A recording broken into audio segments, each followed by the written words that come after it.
the sky may be gloomy, but the positivity is coursing through the Sox after winning 3 out of 4 against the Texas Rangers. Texas is gone. The Baltimore Orioles are in town for the first of a 4-game series today. Thanks for joining us once again. Jason Benetti, Steve Stone along with you. And if you're going to give credit to anybody, especially for that Texas series, it would be the pitching.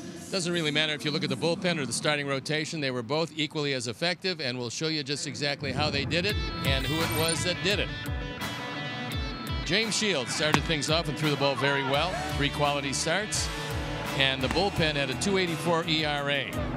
So in 4 games, the pitching turned around completely. Lopez was brilliant. The bullpen was outstanding. It was Bummer. It was Nate Jones with a big save. Nate showing that he can get it done out of the pen. And Jace Fry has been a revelation. 8 1/3 innings. He hasn't given up a hit yet. Forget about a run. But it's a different ball club coming in now in Baltimore. There's a few guys that can get it done. And one guy specifically you may have heard of in the offseason or prior, Manny Machado. Manny Machado is in his option year. He's going to be a free agent, and he's picking a good year to do it because he's bearing down, and he's always destructive, but never so much as this year. 14 home runs, 42 driven in 46 games. He is doing everything right. Now, odds are they're going to trade him. We've heard that the Cubs might be one of the destinations. The Dodgers seemingly have fallen out of the race for him, but this is a quality player. He's still very young. Now that he's playing shortstop, he's even more valuable than he was at third base, where he won a Gold Glove or 2.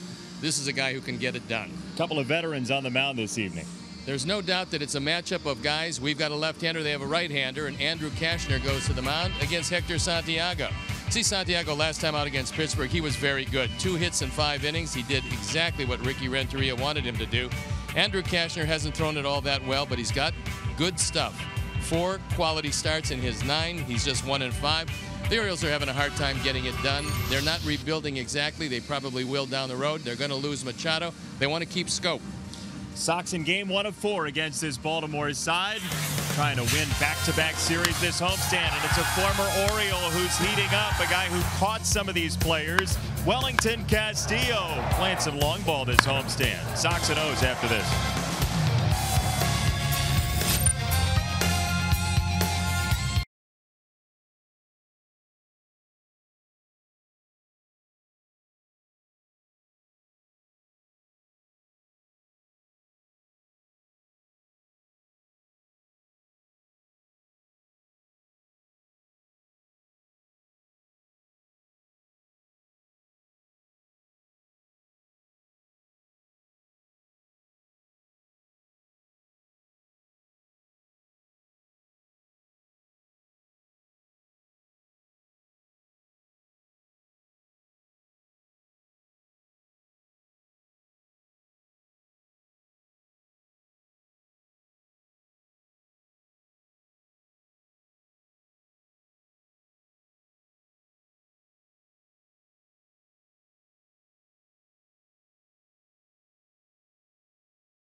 Toyota. Toyota, let's go places. Blue Cross and Blue Shield of Illinois. Through it all.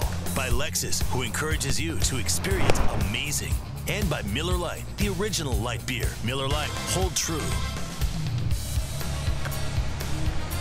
Sox and Orioles, game number 1 of a 4-game series from Guaranteed Rate Field in Chicago. And time now for the Webb Auto Group starting lineup for the Baltimore side. Buck Showalter since 2010, the manager of the O's. Trey Mancini, Adam Jones, Manny Machado, top 3 in the order. Then Scope, who's having a down year so far. Valencia at 3rd.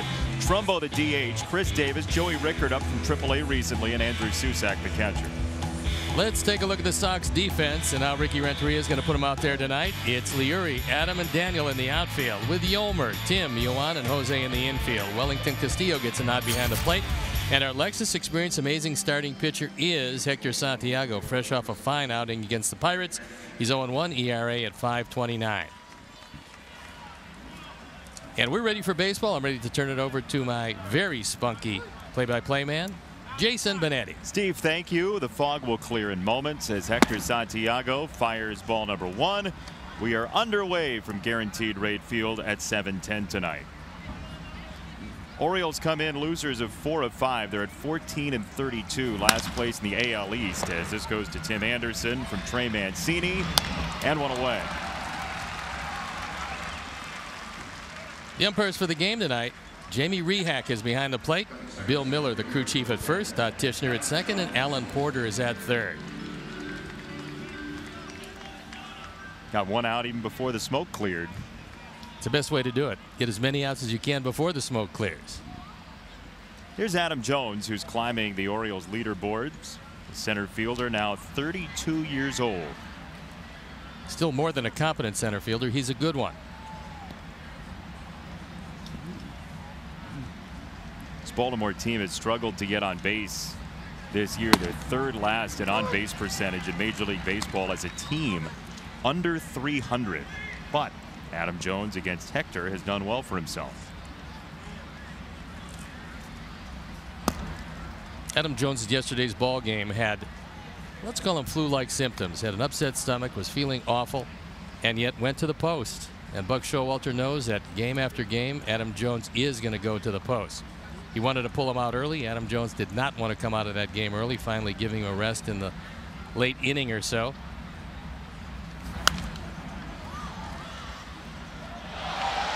Ball and 2 strikes. That's some very good years for the Orioles. Usually hits 275 to 285 in that area there. As far as home runs are concerned, his biggest year, 33 of them, always in the 20s. 7 straight years of 20 or more, usually in the high 20s. It's an Orioles team that looks very familiar as compared to previous seasons. The ages just keep growing. Davis is 32, Trumbo's 32, Danny Valencia 33 for Buck Showalter. Well, eventually they're going to have to go through a rebuild. This is not a rebuild yet. The question is just how many pieces will they have to sell off, and the value when they finally get around to selling them off.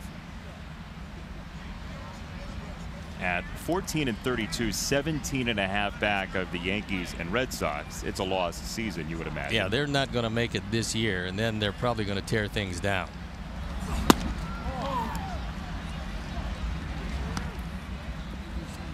Right now, though, you look at the AL Central, and the Sox, with the 3 out of 4 against the Rangers, are 8 games back of first place Cleveland. Even with a start that the Sox did not want to see through 43 games, you're within double figures in the division. Foul ground, first base side. Jose just maybe a step short. And I think he's got a skinned up knee, and hopefully that's all it is. Looked like he might have done some damage to the pant leg as he went out on the track.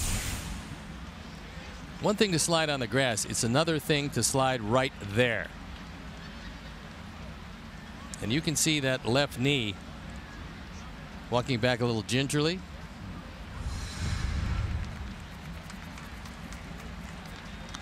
A little blood coming through the white pants. There's no doubt that he has very much of a scraped up knee. He made a max effort, did a good job trying to slide into the catch, had the ball trickle off the glove. He's going to be okay. He does not want to come out of there under any reason. Jose says, let's play, so off we go.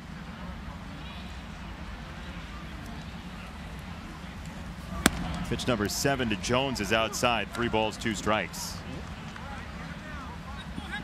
Hector Santiago off a very nice start last time out. 5 innings, 2 earned runs. That came against the Pirates on the road. He was very aggressive in that start. Ball 4, 1 out walk for Jones.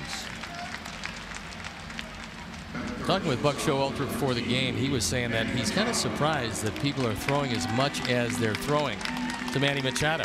He said there isn't a whole lot of protection behind him. You've got Scope hitting just 2 1/4 behind him. Valencia, who pummels left-handers, he's hitting in the 5 spot, and then Trumbo, who's not real good in the power department this year, and yet Machado, when you look at those numbers, you realize he's still seeing pitches. Yeah, he's got to be. 343, 14 homers, 652 slugging percentage.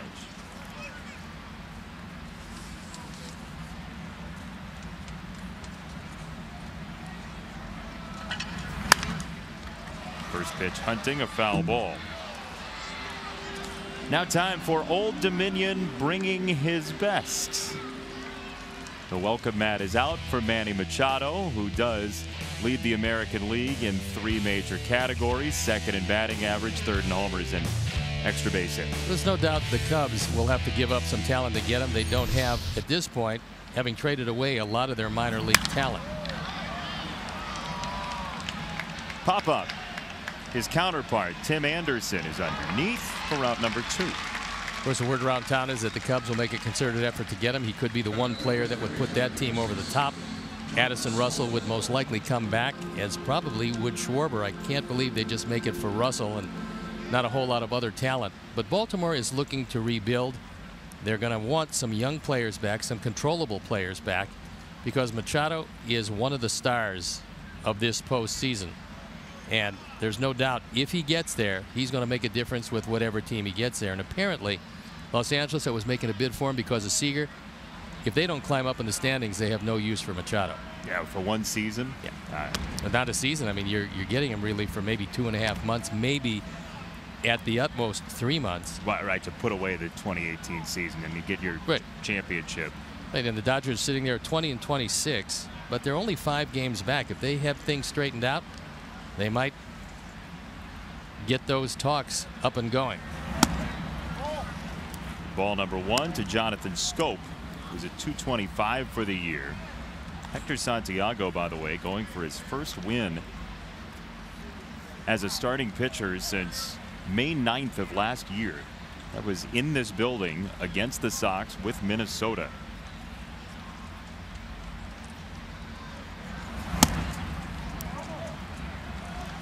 Scope has had a few injuries this year. That's really slowed him down. He is a quality player. And a lot of people around Baltimore believe that if Baltimore is going to keep one of their younger players, this would be the guy they'd want to keep. 26-year-old out of Curacao, who made his debut 5 years ago.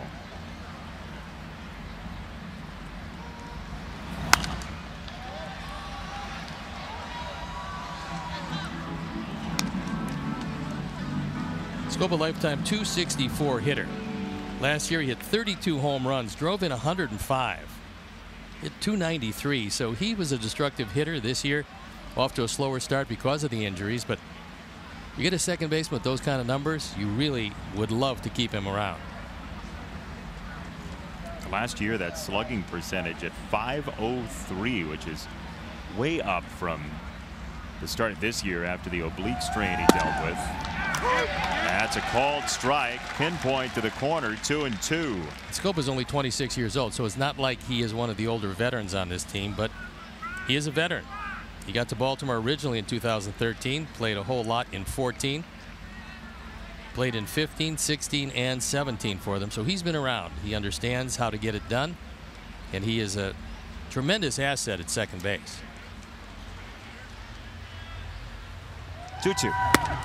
Off the plate, outside, second full count of the inning.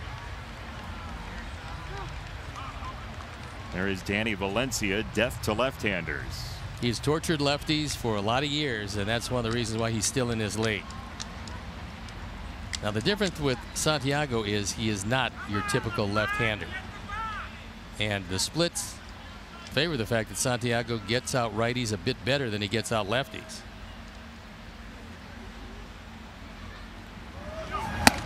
Swing and a miss. Strike 3 up and out of the zone. Santiago gets a chase from Scope, and the Sox will scope out Andrew Cashner after this.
Moncada at the top once again. Then Sanchez, couple of switch hitters. Abreu, Palka, Davidson. Garcia, third switch hitter. Then Castillo, Anderson, and Engel batting ninth. The defensive setup for Buck Showalter and his Orioles, presented by UI Health. Left to right, it's Mancini, Jones, and Rickard. In the infield, Valencia, Machado, Scope, and Davis. Andrew Susac behind the plate. And our Lexus Experience Amazing starting pitcher is Andrew Cashner. On for the 10th start. There you look at the numbers. Be ready to hit the first pitch. Guys in baseball this year are hitting .500 against Cashner on the first pitch, meaning he throws a lot of strikes and he gets hit hard. First one to Moncada. Swings at the first pitch, as you said, and lasers it to Valencia for out number 1. He hit a rocket, but Valencia, well off the line, was right in the way of it. So Moncada hit the ball on the button, and Yuan has 0 for 1 to show for it. High fastball, hit hard. Would have been a 2-base hit. Instead, it's allowed out.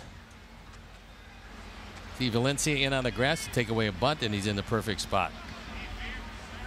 All right, so he's what, 75 feet away, yep. 80 feet away, 92 miles an hour. Got to have quick hands. And you don't have to be fast to play third base, but you have to have great first step quickness. The guys with that, and Brooks Robinson, the great Oriole, the Hall of Famer, a great example of that. He really had no speed. He had a whole lot of quickness. How many Gold Gloves did he win? 16? He won a bunch. Yeah, probably in that neighborhood. They just kept giving it to him. It wasn't his fault that the third basemen of that era weren't any good. But well deserved. For Brooks, a wonderful man also to go with the Hall of Fame numbers. He may come up later. Oh, good. Running fastball for strike 3 on the inside corner, 2 down. When Cashner came up, he was a blazer. I mean, he had a big fastball. He came up with the Cubs, and highly thought of a guy they thought would win 20 games every year. Now he depends on a little more craft and guile, movement on the fastball. Probably tops out 93, maybe 94.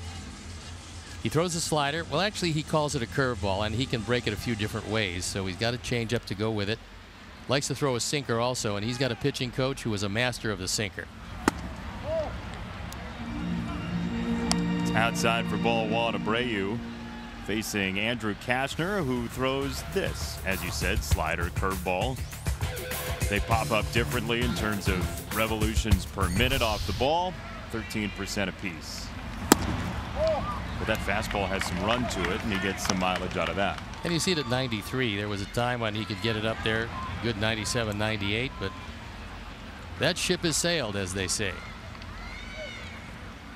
His ship has docked in a number of ports in the last couple of years. 4 teams the last 3 seasons.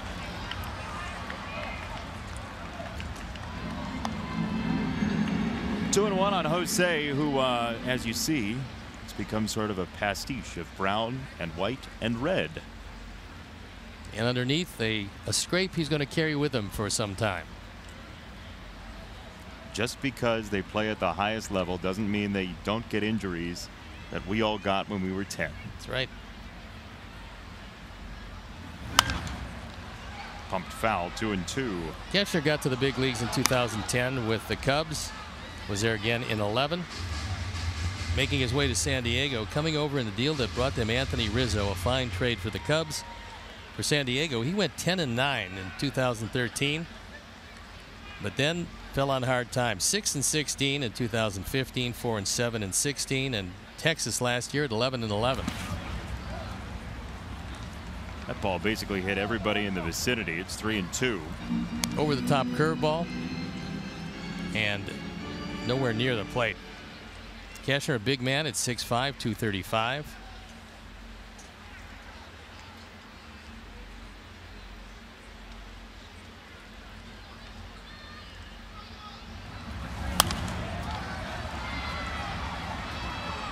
Still 3-2 on Jose after a quick 2 outs for Keshner. Jose is hitting it very well these days. He's red hot, got that batting average knocking at the door of 300. It's a good way to dress up, although it's not all that cold here tonight. Probably looked a whole lot worse than it really is. That looks very comfy. That's drilled into center field. Jones is going to have to play it off the wall. Abreu coasts into second base. That's the second dagger he's hit to basically straightaway center field this homestand. If you can establish that you don't have enough of a fastball to get inside on Jose, he's going to kill you if you throw it middle away. And he hit this ball awfully hard. Keshner with a fastball. He throws mostly those, and Jose just obliterates it. No chance at all for Jones. He does play to Karam as well as he possibly can. And Jose coasts into second. That came off the bat 106 miles an hour. Last year, balls hit 106. Got you an average of 704. It's pretty impressive. Uh-huh. Most of them with any height at all went out of the park. Probably did a good job of not throwing the first pitch anywhere hittable to Daniel, who is geared up for that first pitch. Now he's just looking fastball. What a combination these two are. Keshner gives up a lot of hits on the first pitch, and Polka doesn't want to get to pitch number 2.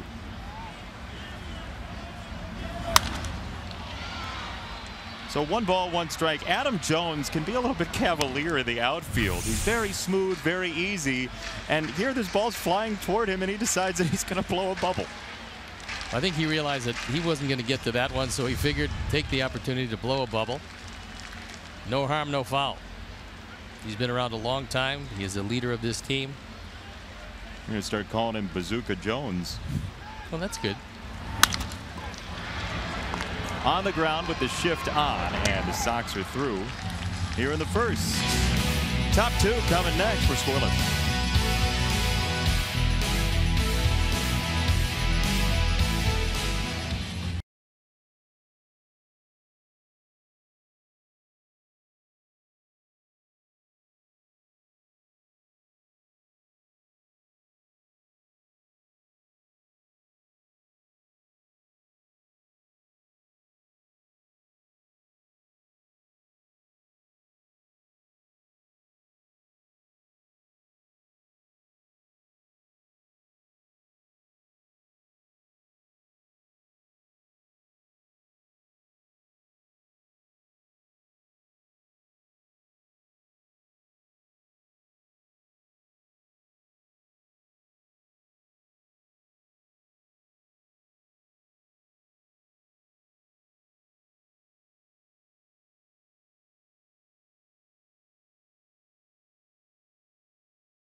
And we'd like to welcome all our viewers watching on Grand Mound Cable in Grand Mound, Iowa.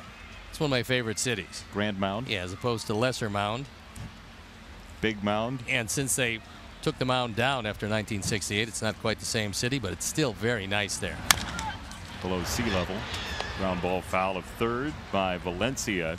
As of the census in 2010, Grand Mound had 642 people in it. So we say hello to all 642 of you. Some might be out tonight. Well, they could be out watching the game. It's true. Or at the local public. 0-1 to Valencia.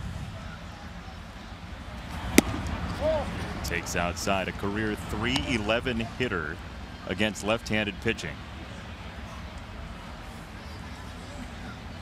Hector Santiago recorded 24 of his 27 strikeouts this year with his fastball. That's the 4th highest among all starting pitchers. High in the air, center field, Adam Engel prior to the warning track for round number 1. Hector Santiago and the kitchen sink. He will throw a lot of stuff at you. He'll mix in the screwball every once and again. 6% slider, 3% curve. Those are the predominant pitches. Mostly fastball, though. Fastball type. Right, and the changeup incorporates the screwball with it. He doesn't throw that near as much as he used to in years past, but he is a fastballer, and that's pretty much the staple of his repertoire.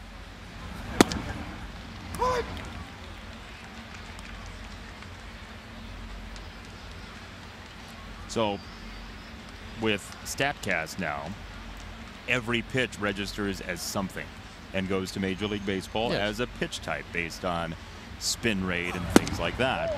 Hector Santiago, according to StatCast, has 8 pitch types that he's thrown at least once. As I say, if you're around, as long as he's around, you go with the invent a pitch philosophy, which is if it feels good, just throw it. Maybe it'll work out well for you. What hasn't worked out well for him is left-handers this year. An on-base percentage of .489 against lefties, so he's a reverse split guy. He'll get the righties out, he'll struggle with the lefties. And Buck Showalter said as much when he said Valencia's in there because he pounds lefties, although Santiago is a reverse split guy.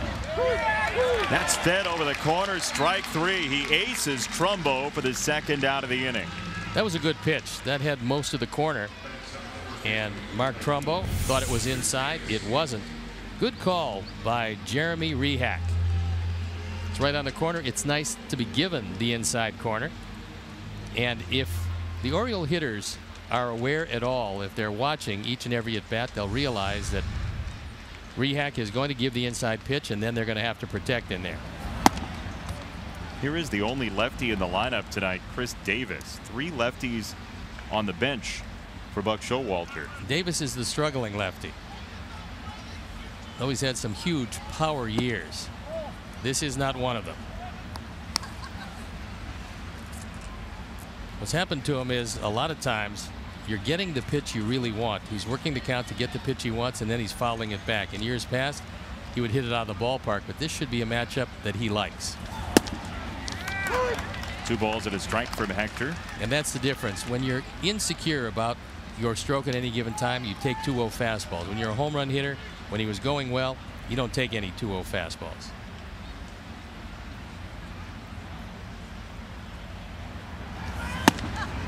How many good strikes do you think you get per at bat in Major League Baseball? By good strikes, you're talking about hittable strikes? Really hittable strikes. Usually 1. Yeah. That last pitch for the left-hander for Davis was not a hittable pitch because up in the strike zone where you want to throw him, down in the strike zone when he torches you.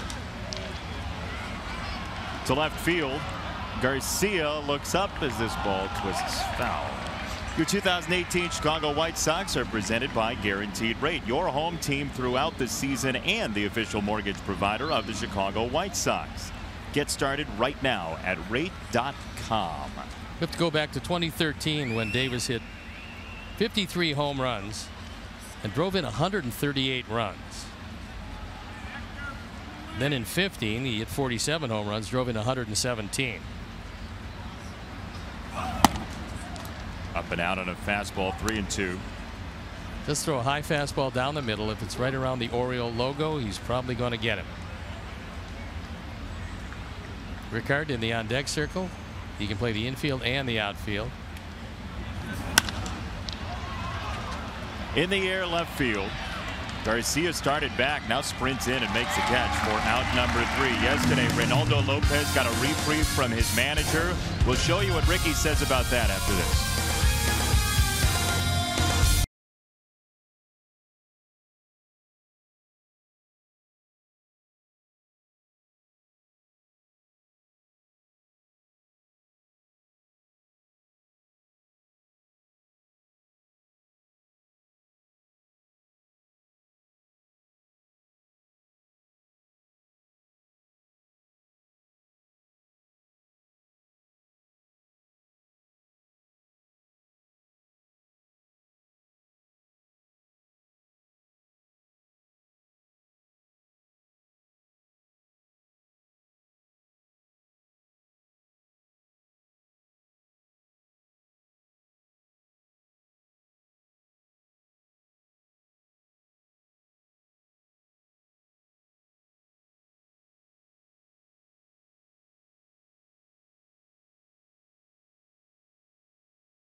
Conversation with Reynaldo was going to be like, and what was it compared to that?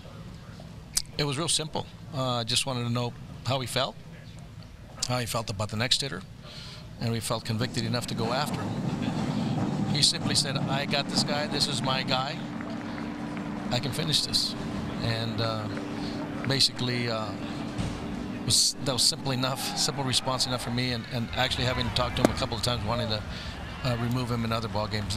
The sense that I had from him in that conversation, as quick as it was he was ready to go get this guy. Thanks. You're welcome. Reynaldo had just walked Delino to Shields. That was after 7 2/3. Then he struck out Shin-Soo Choo to finish off the 8th inning, his longest start in his major league career. 8 innings, 2 hits, just a couple of walks. And you heard what Ricky Renteria said, that there were points earlier in the season as Davidson lashes this ball to left field. There were points earlier in the season where he had gone out to the mound and not gotten the same convicted response and took him out of the game. Yeah, that's what all managers do. When they don't give the sign coming out of the dugout, they want to hear that conviction. They want to hear a guy that will tell you, look in your face, look in your eyes, and tell you he can get this guy. And that's what Ricky wanted. He wanted him to tell him that he's got it. And he got it indeed. 96-mile-an-hour fastball through it right by Choo. He's pumped up, as you would imagine. That's a confidence builder, both for Lopez and for Renteria, because Ricky wants to know when he goes out there, these guys will tell him the truth and how they're feeling on a given day. And you saw it in the dugout there. Basically, Reynaldo said, I told you I got him. And he did. But to compare that to his last start is almost a no contest. Lopez got jumped by the Pirates in that night game, game 1 of the series, and Ricky Renteria said he felt like the focus wasn't there from Lopez in that first game against Pittsburgh. As this ball goes to first, Davis spins it to second. Safe at first base. So 1 down in the inning. Let's go downstairs to Chuck Garfien with more on Reynaldo Lopez and that meeting at the mound. Yeah, to add on to that, Wellington Castillo was there, and he said you could look in his eyes, in Reynaldo Lopez's eyes, that he wanted to stay in the game. And you showed the strikeout. It wasn't just any strikeout. That was against the hottest hitter on the Rangers. Certainly during that series, that was Shin-Soo Choo. So to get that strikeout of him in that situation was even bigger. And one thing Renteria said was it was a big growing moment for Lopez in the majors to go that far, to have that experience on the mound with Renteria, to convince him to stay in the game and then strike out a guy like chew in that situation. Yeah, you would imagine. And Steve, I know you experienced it, where you got a chance to stay in, maybe not for Earl Weaver, but you got a chance to stay in some games and prove what you can do later on. Well, an interesting thing came along, and it was in Milwaukee. And I gave up a home run leading off the third inning, retired 20 straight. And then had a hitter that I thought I could get out, Don Money. Got him 0-2 and walked him on 4 pitches. And then Earl came out because Cecil Cooper was in the on-deck circle. We had a left-hander, Tippy Martinez, in the bullpen. And Tippy was a good one. And Cecil had hit 5 home runs off me in 2 years. So Earl came out, gave me the opportunity to tell him the truth. And he said, "Do you think you can get this guy?" And I said, well, I looked at him and I looked at Cecil and then I looked back at Earl and I said, "No, bring in Tippy."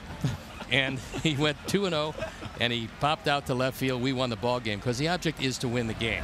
And if I could get him out consistently, he wouldn't have hit 5 home runs off me in 2 years. So I figured the team was better served if Tippy Martinez came in the game. And I think Earl, after that time, he believed me when he came out and asked me. And then he didn't motion as quickly to the bullpen after that because I had told him the truth, my feeling at the time. And he got Tippy. We won the game, which is the object of the endeavor. That speaks to how long a season is and what kind of deep relationship you build with a manager. I think you've got to do it for that manager. You can come over, and I was a veteran when I came to Baltimore. I was 9 years already in the league, but I hadn't done it for Earl. Earl, a Hall of Fame manager with the Orioles and winner of a few World Series and certainly in the playoffs, a veteran of that, well enough to get in the Hall of Fame. I think he averaged 97, 98 wins a year, so he knew what he was looking at. Steve, you are a competitor for sure. I'm wondering, though, how many pitchers would actually do that, would actually say, you know what, I can't get this guy out, you make the move. Because most of these guys might say to their manager or try to convince them, I can do it, even though deep down they may not believe they can. Well, I'd been around a while at that point, Chuck, and I think maybe earlier in my career I might have said yes, absolutely, showing that machismo that all of us have to get here. I mean, obviously, we're competitive people. We wouldn't be in the major leagues, but then reality takes over. And you say to yourself, the #1 goal is a team win. And I had to make the decision which would have made it the best possible scenario for the team to win, and that's what I did. Tim Anderson on deck. Garcia at first, 1 out. Sox trying to put the first run up against Andrew Kashner. Garcia runs 3-2, is grounded off the pitcher. Safe the call at second base. And the out on Castillo. So Garcia is safely into second, and Jonathan Schoop thought maybe he could sneak a double play out of it, but could not. I think maybe he wants them to take a look at second base, thinking that he might have had his foot on the bag.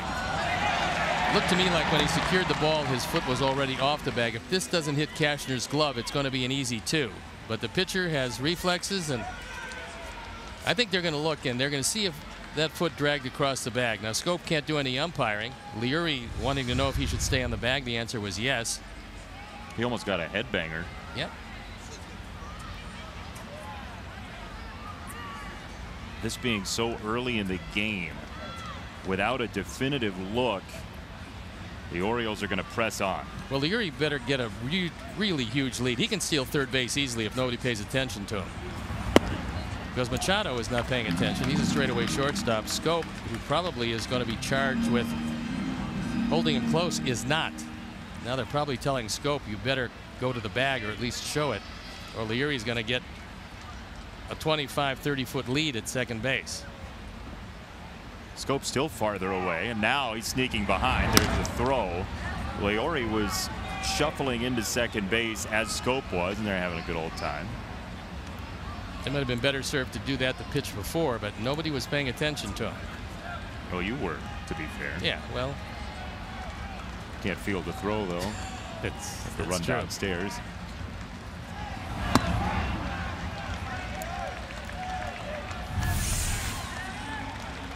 And watch the foot of Schoop. Right here, he catches it. The foot is off the bag. That's why they did not have the umpires take a look at it. 3-0 on Anderson. Angled next.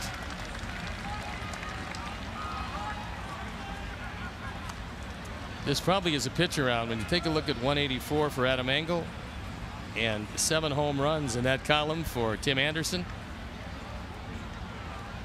Kind of surprised they're not putting him on. There's no doubt that Ricky is probably giving Anderson the 3-0 green light. Adam Engel has not swung it real well. Ooh, down the chute for a strike. Might be the best pitch he sees in the sequence.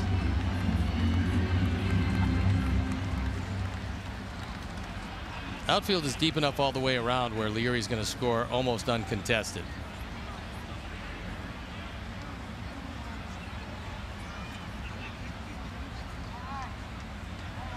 (3-1). Call the strike. If that's going to be the strike zone, then both pitchers are going to be really happy. The difference is Hector's a high fastball pitcher. Cashner these days is a low fastball pitcher. So if this is going to be the zone, then it's going to favor Andrew Cashner. Yeah, that came up about half of Tim's leg on the catch by Susak. Yeah, he just yanked it way back in the zone. Grounded foul. Andrew Cashner has really struggled to strike out right-handers this year. Less than 15% of right-handed batters that he's faced, he's struck out. That's bottom 10 in Major League Baseball.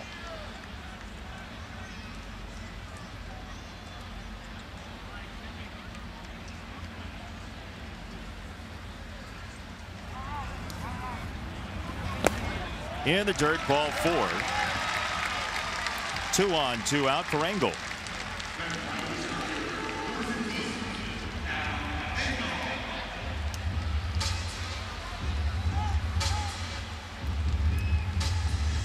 This might be a guy that Adam matches up with pretty well because he does not have a big fastball. Average is right around 91, 92. Adam has bunted his way on, and if he takes a look at third, Valencia is not even close. He's back about 4 steps, and now Machado says you might want to move in a bit.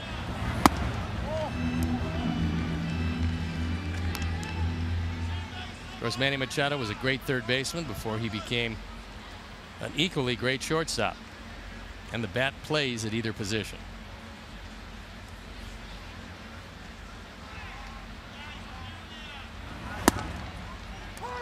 Strike called, 1-1. Adam 3 doubles and a triple, still looking for that first home run of 2018.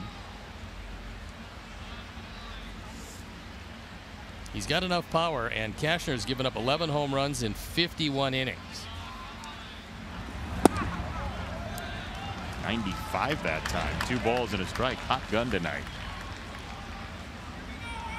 Well out of the zone. Didn't think you could get it up there quite that quickly, but 95 it said.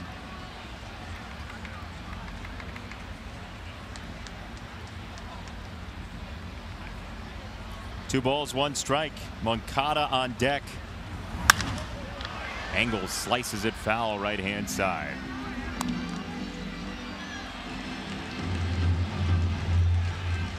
Phone in one hand, ball in the other.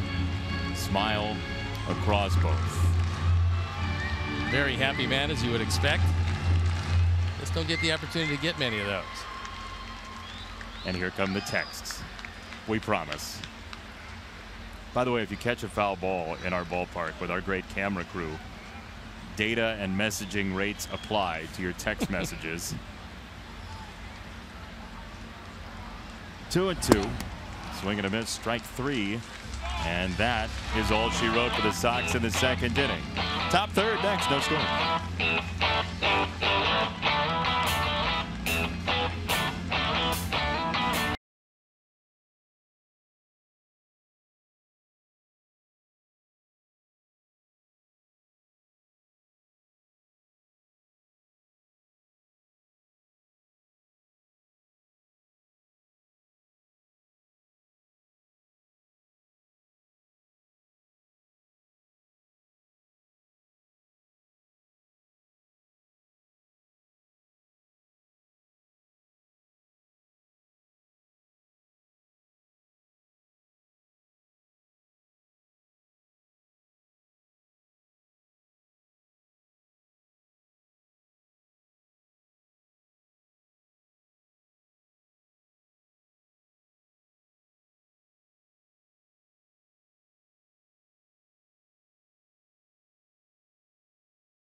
Community Bank. Go to wintrust.com/Sox to learn more. Wintrust Community Bank, member FDIC.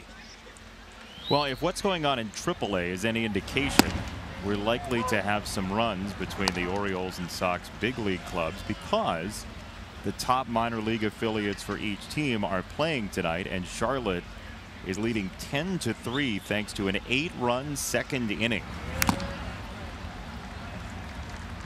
against the Norfolk Tides.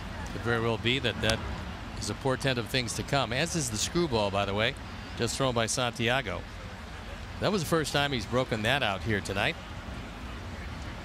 And Rickard, who's been swinging it well in limited action, fouled it off.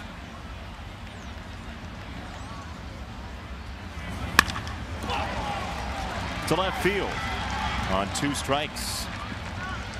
First hit for the Orioles. For a limited time, get 2 outfield reserve seats for just $20.18 with the Dads and Grads flash sale. This ticket package is the perfect gift for Father's Day or the recent grad in your life. Visit whitesox.com/dadgrad to purchase your tickets before time runs out. Dadgrad.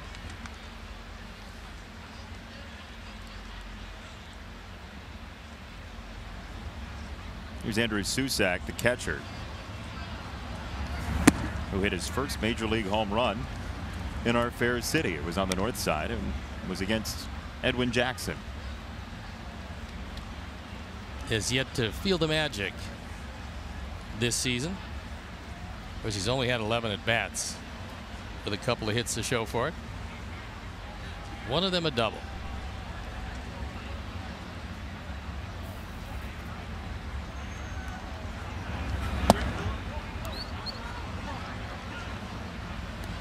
Hector wants a new baseball, not liking the last, as he was unable to throw a strike with it. In that game at Charlotte tonight, Jordan Stevens making his second AAA start. 6 innings, just 1 earned run. So he's very good in his first AAA outing. And tonight, 6 innings of 1-run ball, at least in the earned column, and a .225 ERA through 2 starts. Former 5th-round pick of the Sox a couple of years ago, and now 2-1 on Susac. Get him to hit the ball on the ground. Should be an easy 2. Problem is that Hector's a high fastball pitcher. He doesn't throw too many ground balls, although he did to Mancini leading off the ball game.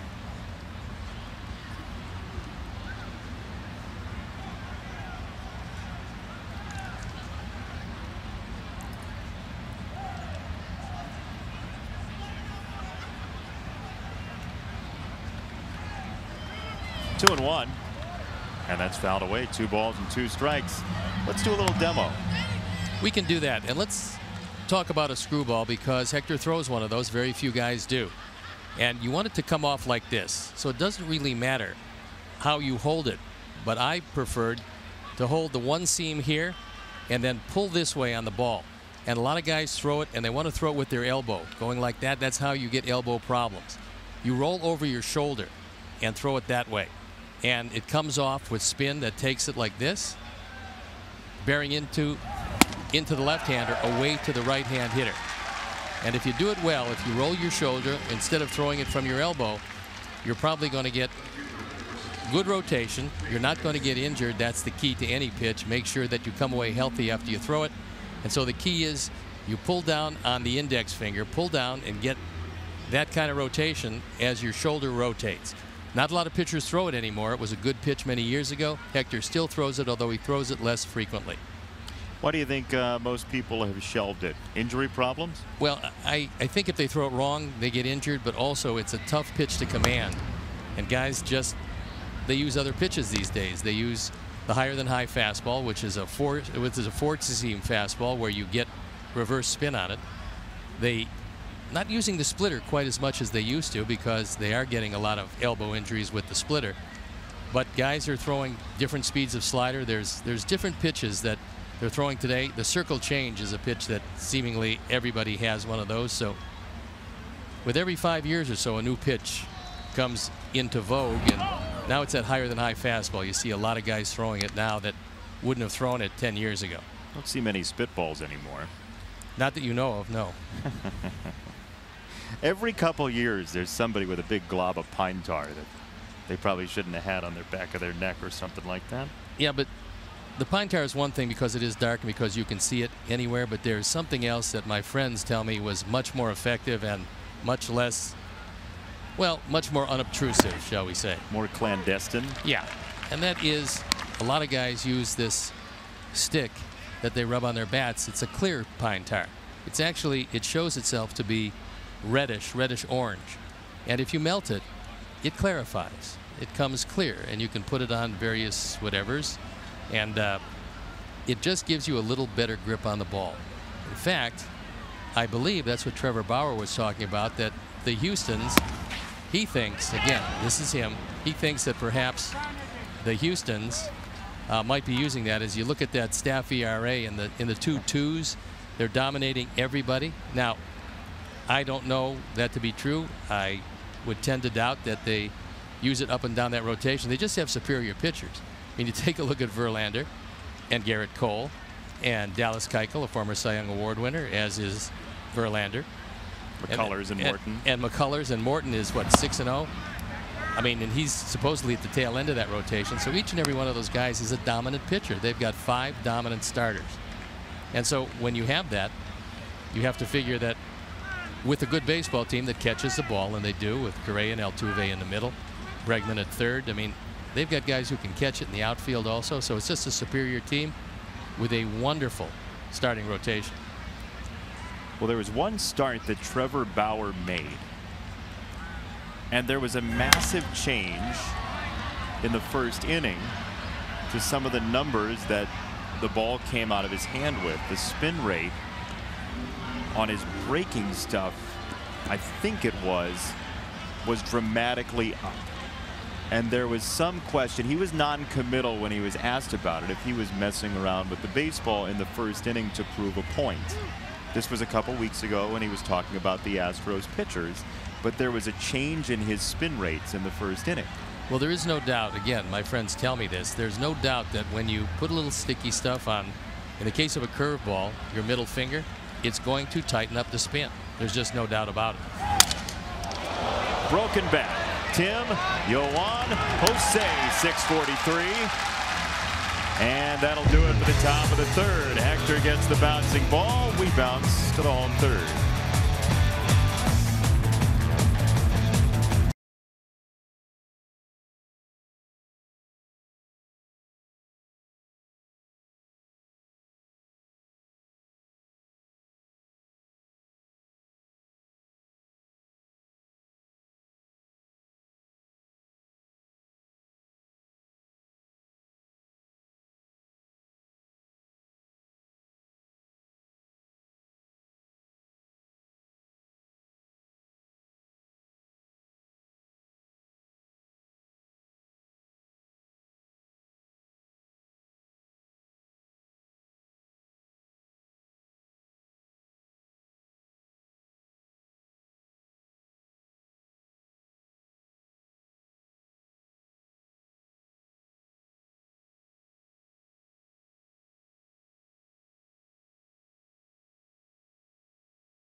Blake Rutherford and more take the field as the Winston-Salem Dash face the Buies Creek Astros.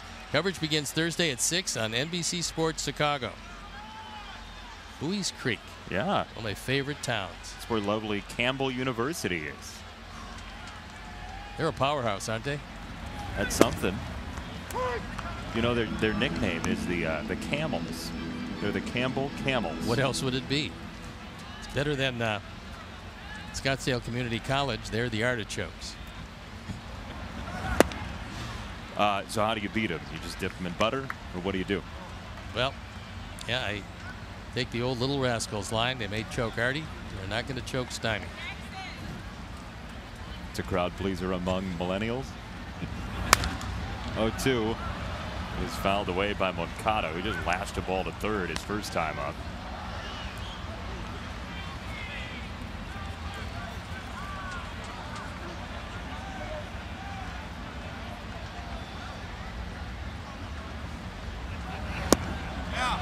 Check swing on an off-speed pitch away. He did go, and it's the third strikeout for Cashner. As we take a look at the White Sox Farm Report, it is presented by Guaranteed Rate, and Zach Collins continues his torrid pace. This is against the Biscuits of Montgomery yesterday. And 2 home runs to the auto parts store in Wright. Zach Collins turning up the offense for the Sox, former first-round pick from a couple years ago. He says he's made a couple of changes, went back to the style that he had when he was at the University of Miami. Things weren't working for him, and so he looked at some old video and realized he was doing something completely different. Went back to his original style of hitting, and he's certainly been red hot. And Zach's teammate, Eloy Jimenez, homered tonight for the Birmingham Barons. And I got to clear up something, or try to. I don't know if this is going to work. But I asked Zach, because I've been calling him Eloy Jimenez or Eloy Jimenez. He says everyone on the Barons is calling him Eloy Jimenez. So, guys, what are we going to call him? It's Eloy. That's what he says his name is. I know. But if I told you my name was Bill, but it was spelled Jason, you'd have to call me Bill. But if all his teammates are calling him Eloy, and he's fine with that, too. Yeah, he's fine with it, but his name's Eloy. Is Eloy coming, Chuck? Is Eloy coming tonight? Down the line, left field side and foul. No, that was an old song by Lauren Nero. Oh, sorry. Eli's coming. Yeah. Oh, from the 70s, right? Something like that. It's Chuck's lost decade, too, Steve. Oh, no. Yeah, I wasn't born then. But I do follow up on my 1960s music as much as I can. Missed her, though. No, I think it was the 70s, and Green Dog Night recorded it, I believe. Yes, that's true. Yeah. Well, anyway, Eloy Jimenez has a home run tonight. Of course he does. They both have home runs. He's going to hit a few, Chuck, and not too distant future, he's also going to depart his Double-A teammates and move up, because I think he's demonstrated he can terrorize those guys down there. Well, they're going to have to secure the lawn furniture in Charlotte, because that place is a pretty small ballpark. And when he shows up in AAA, oh boy. It's actually pretty amazing the home runs that are being hit by those Birmingham Barons, because that is a pitcher's park, and they lead the Southern League in home runs by a wide margin. Sebi Zavala leads the whole league, and then you got Collins and Matt Rose, and of course Jimenez near the top as well. Some dangerous folk in the minor leagues. 2-2 to Yolmer is just clipped foul.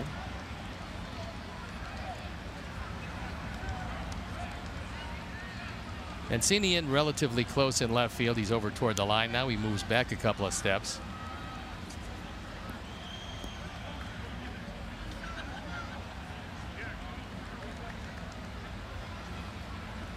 This is a change. Hope he can wait back for it. He touches it foul. Still 2-2. A long at bat for Sanchez.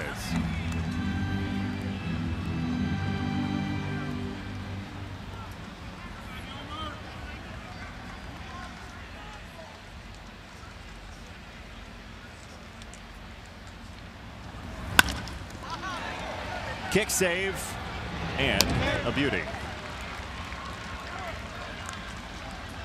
This is the second one that bounces off Cashner, and this time he actually saved a base hit as that ball was hit with something on it. And Cashner got the foot in the way. They carry him right at Machado, who throws him out. And he's got a very strong arm.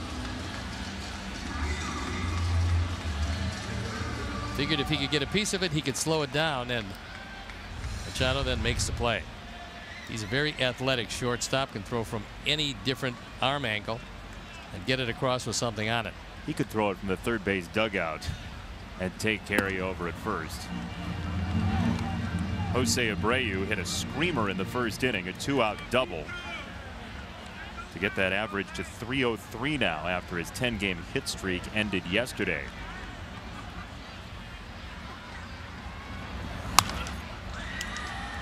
How do you like what Tampa Bay is doing by starting their closer 2 days in a row? Oh, I love it. Now, why is it? Because it does make sense, and I saw the statistical breakdown on that. Yeah, so they were playing the Angels. The Angels are very platoon heavy. So they wanted Sergio Romo and his slider to face a lot of right-handed hitters, which the Angels have in abundance at the top of their lineup. So Romo starts first 2 games in that series, gets him through, and then that allows the starter to the third time through, and there's a tax the third time through the order numerically, fatigue-wise. So then you end up facing, you hope, the bottom of the order later in the game, third time through. He doesn't have to see those guys at the top as much as he would if you didn't use Romo at the top of the game. I want to hear your opinion of closers as starters, and I think there's going to be some vitriol flying. I'm not telling you.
Where you can win goodies from Sox Math, including Thursday's giveaway. And we've got some earphones for you if you want those.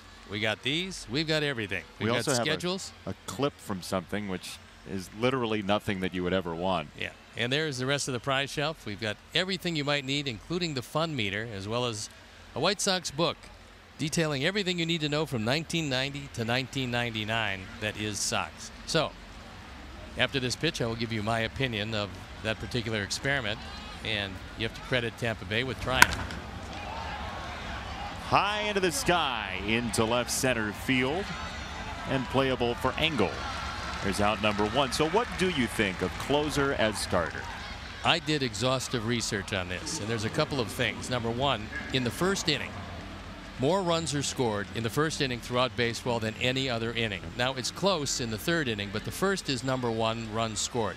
So if you can have your closer throwing in the first inning, I don't think that's a bad idea. However, I'll tell you why it's not a great idea. Number 1, you don't have a closer for late in the game if by chance you're actually in the game. Unless you have 2 closers. Yeah, you don't usually have that, but that's a nice thought. Tough enough to find 1, let alone 2. Also, what happens is if you do that a lot, like 2 days in a row with your closer, to throw 3 innings per game, you wind up burning out your closer. So then you don't have a closer. But I think the concept is correct in you get by the first inning and then you can use either a starting pitcher or a guy coming out of your bullpen that's a little bit of a longer reliever. You can use him. So I think the concept is good. I think they have to refine it. I don't like the closer used in the first inning, but I don't mind another pitcher, perhaps in the case of the Sox. When they get their rotation together, Hector Santiago is one of those guys that's going to go back to the bullpen.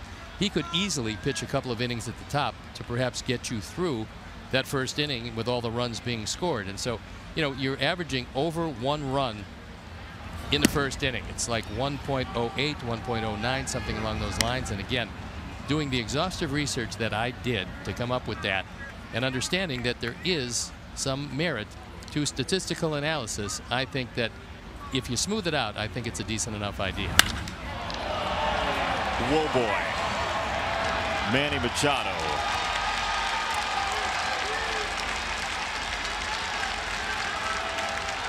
That one a no-doubter. In fact, Leary Garcia never moved. He sat waiting for the pitch, and now that young fan throws it back. His dad convinced him to throw it back. In the meantime, hopefully he gets another one hit by a Sox player. And the forward home run replay is a titanic blast. And Manny taking a look at it as well, you would think he should, because this is like it was shot out of a cannon.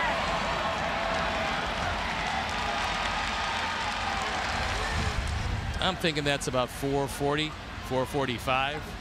We'll wait and see. And when we get it, it won't be happy feet. Oh, no, it's sad feet. Foul ball from Scope. That, by the way, in the crowd is a dad who doesn't know what eBay is. Throw it back, son. That ties Machado for the major league lead with 15 home runs. And we know that's true because Boston isn't playing today.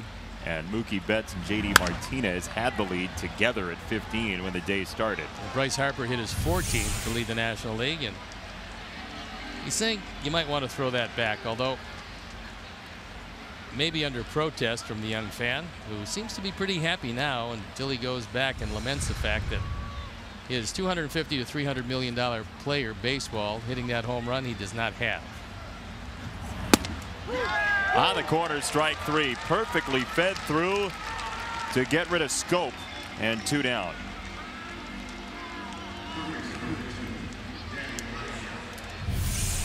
We'll take another look.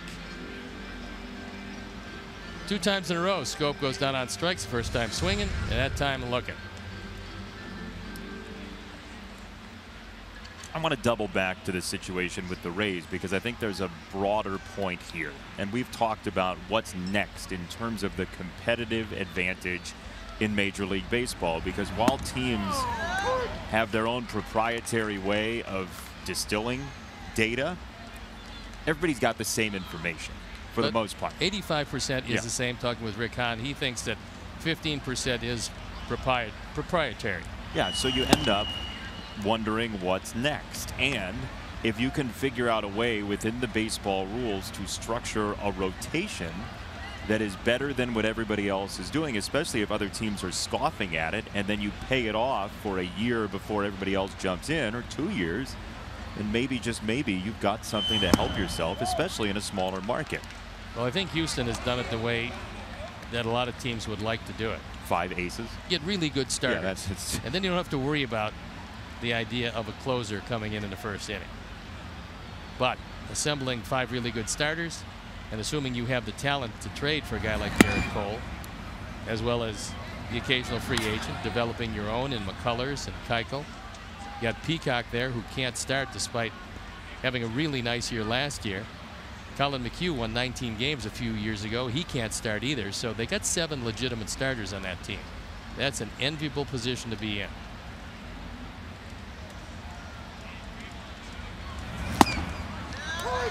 Called a strike. Please come back, Danny. 3-2.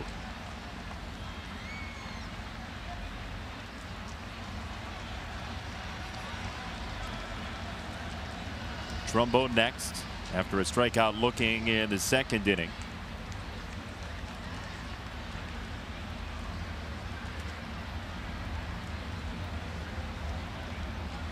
Three and 2. Swing and a miss, strike 3. That was a direct result of the called strike 2. Orioles take the lead on the Machado bomb.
prize shelf. Lopez innings yesterday divided by hits, multiplied by runs he allowed, plus the number of letters in his home country's capital city. Hashtag Sox Math on Twitter. First correct answer wins a prize from the prize shelf. That's a good one today. Yeah. A little more complicated than lately. They've been ridiculously easy. That may have been less complicated than you think. Oh, I think it's terribly complicated for the lesser Sox Math players. It's a good breaking ball from Cashner. 0-1 to Daniel Polka, who grounded out to shortstop in the first.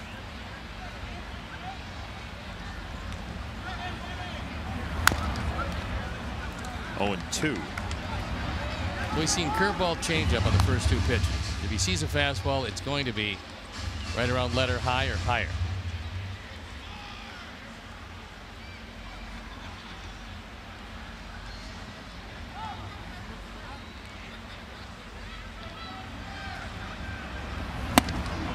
Almost hit him, and frankly, if he wanted it to, it would have. Reflexes to try to get out of the way of that, and especially when it's heading right at your lead elbow. There are better ways to spend your Monday night. Yeah. Better take one in the thigh if you're going to take one at all. That was the location he was looking for, but Daniel able to fight it off.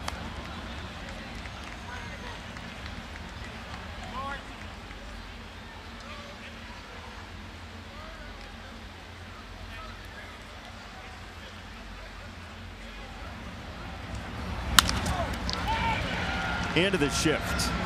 Scope. Visit participating Chicagoland area Great Clips salons by May 25th. That's coming up soon. To enter the Great Clips Summer Sweepstakes, the grand prize winner throws out the first pitch at Mullet Night, Friday, June 15th. Plus, White Sox tickets and a pregame patio party. Great Clips, it is gonna be great. Get your tickets right now visiting whitesox.com or calling 866-SOX-GAME.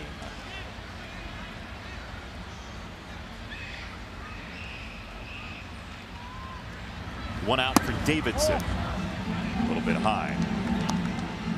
Last at bat, Matt jumped on the first fastball he saw and drove it right over Machado's head into left field.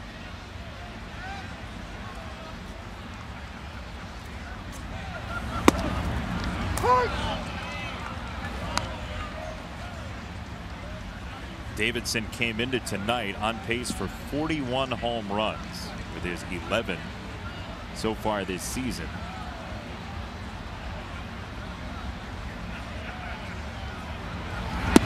More than a quarter of the way through 2018 already.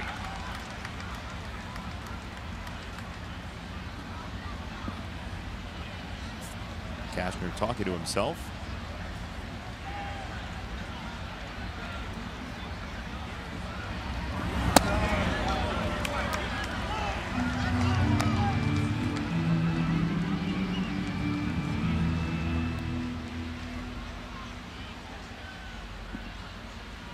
Sox in a streak of 16 straight days, 16 games over that streak. For the off day on May 31st. Davidson walks again. That's number 26 of his season, and he's been on base twice.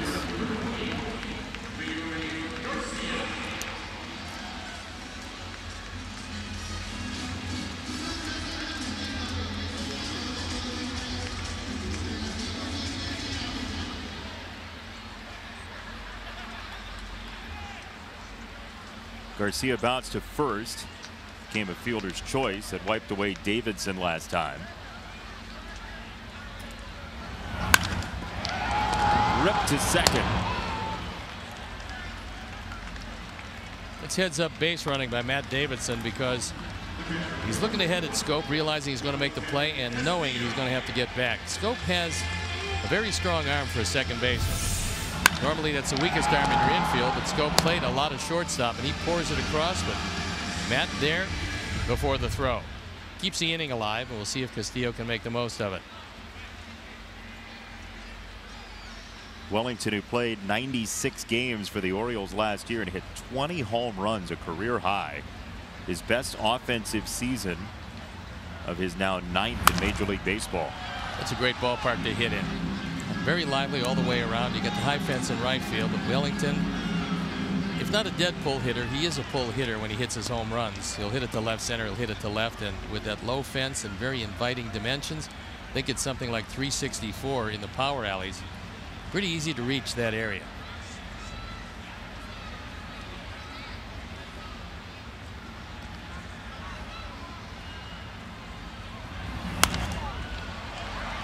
Popped up foul again. Buck Showalter had something interesting to say about his shortstop and not Manny Machado. He was talking about J.J. Hardy, who was their shortstop for many years, and he said, you know, we miss his leadership, we miss his ability to impart to the other players on the team about where to play, how to play. He said he was a consummate professional, and what he liked was his ability to make every routine play. He said there are 3 facets to fielding a baseball, and you have to know them all. And we'll get back to it. Not only a hook for Wellington Castillo, it's a hook for your story. 1-0 Baltimore.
Competition in esports. Watch how the school's paving the way in the new world of competitive gaming tonight after White Sox post-game live, and there's nothing like a scholarship for competitive gaming. Can you get that yet at DePaul? You probably could. I think it's a wonderful thing. Esports. Yeah, gotta love them. Joel Zumaya liked esports. Wasn't he the one that was... He parlayed it into some disabled this time. Yeah, Guitar Hero. Got him on the DL. So back to the Hardy story. He said 3 aspects of how to play defense in the major leagues that you really have to pay attention to. One, of course, is fielding the baseball. If you can't field it, then you got big problems. But assuming you can field it, the transfer is probably the most important, and the 3rd aspect is the throw.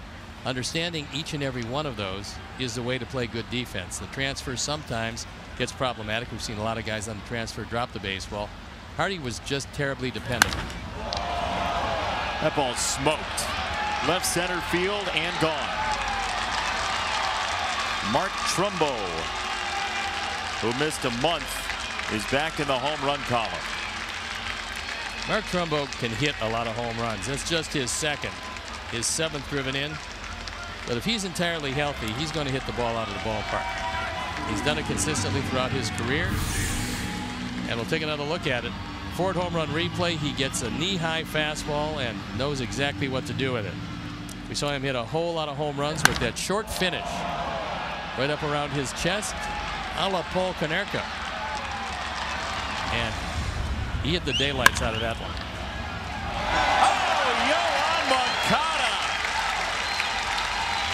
What a play over the head. My goodness.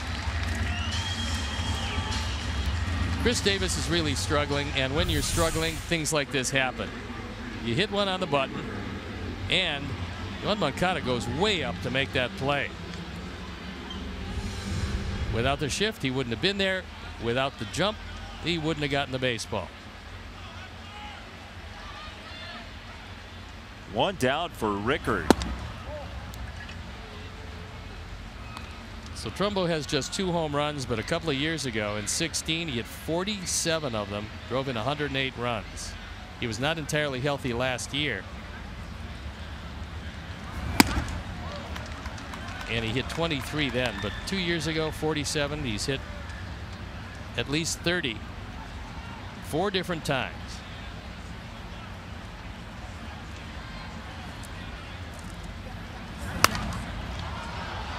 Anybody who's led a league in home runs, it's still in there until he shows that it's not.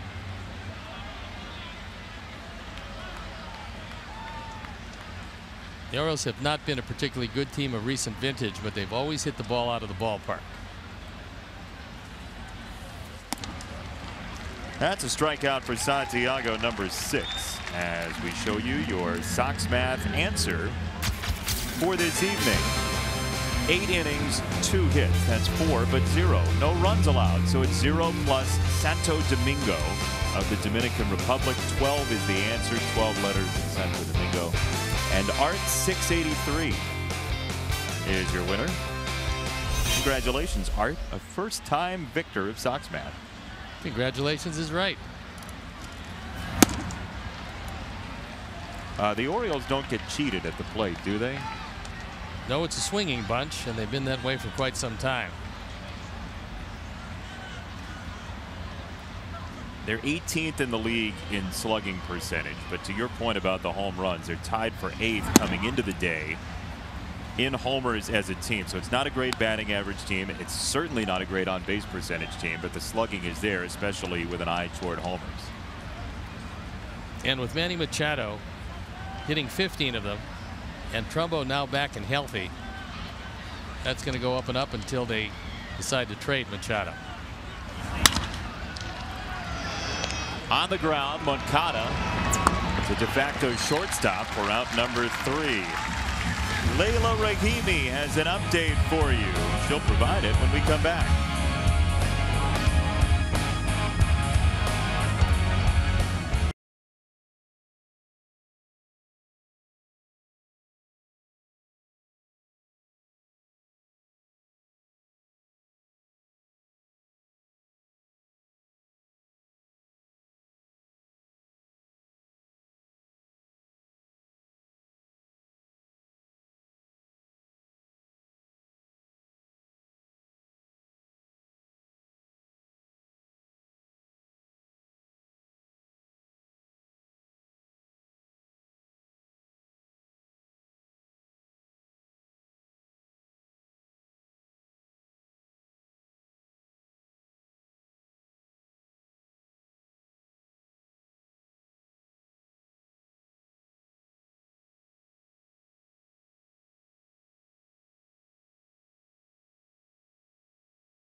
Sorry about it. Well, we'll see. We'll see, but I'm gonna figure it out. 2-0 here in the 5th. Layla, thank you. Here's strike 1 to Tim Anderson. It was actually Chuck this time that stole the update. He started down the path of Eloy Jimenez. But why would I ever throw Chuck under the bus? I wouldn't do that. No, I wouldn't expect it to. Not our Chuck. Never. Somebody else's. Tapper to third. Valencia, double clutch. And he got it there in time for out number 1.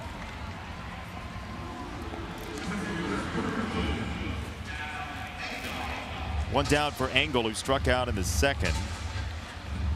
Orioles with 2 runs, both on solo homers. Chuck Garfine's downstairs. Jason Benetti, Steve Stone. You can follow us all on Twitter at Chuck Garfine, at Steve Stone, at Jason Benetti. Been some very nice tweets lately, and I'd like to thank the people for that.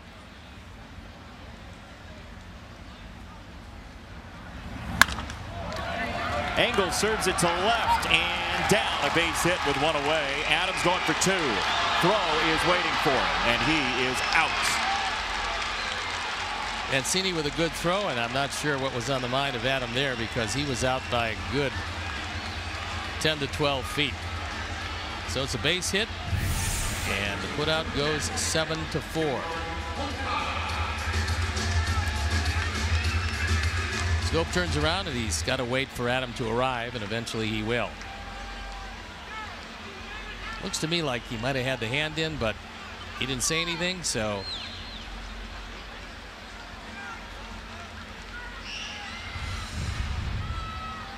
Yeah, that will not draw a challenge.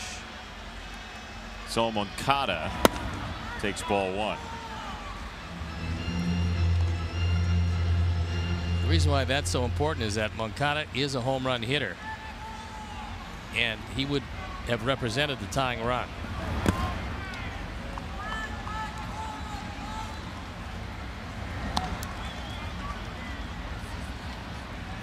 Against a guy who has given up 11 home runs this year. He throws a lot of them.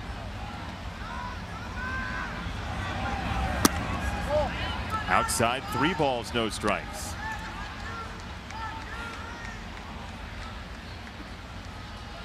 Now they're playing Yuan even more to pull. The whole infield shifted over. Buck Showalter is shifting on the count, not necessarily on the hitter. Outside, ball 4. 2 out, 1 on, and it's been sort of a misty, rainy day at the ballpark today. Chuck Garfine has been out in the conditions all season and has a report. Hi, Chuck. Hey there. It's been fine here during the game, but as we all know, here in Chicago, we got a ton of rain that fell, and you wouldn't know it by this field. I spoke with Roger Bosser before the game. There were almost 3 inches of rain that fell on this field today. The grounds crew got here at 7 a.m. and they started working on the field at 9 a.m. They had the tarp on the field. They took all the water off the tarp once, put the tarp back on, and then more rain continued, and they had to take the tarp off a second time to remove all the water. So this grounds crew that is right around me, you guys have done a great job. They look a little tired. They've been working a lot, but great job by them because the field looks awesome. We have to say that, because if you don't say that, Chuck, they're probably going to jump on you and beat you. They love me. Well, they do now. They were kind of menacingly right behind you there. No, they're just watching the game. They're waiting for a 2-run homer by Yolmer. How about that? A Yolmer homer. See if we can get one. It's a long day for those guys, though, Steve. It is that. And they have to be ever present and ever ready if there is some rain during the course of the game. Rained all day today. Stopped around 4:15, 4:30. A lot of people were asking, will this game get in? The answer was clearly yes, especially with the rain shoving out as it did. But Roger Bossard, if there's rain on the field, he's watching and he's working at every moment leading up to possible game time. And I went and talked with Roger before the game. He told me that right around 4:30 it was going to blow out. Center field, Jones stops in his tracks. Moncada to second base, and Abreu coming up. This 3rd time through the order has been really damaging this year to Cashner. Couldn't have a better man up in this situation than Jose, who's been red hot. So Yolmer Ahead in the count, just reaches down, takes that outside fastball, guides it into center field, and the inning rolls along with a chance to break through with Jose.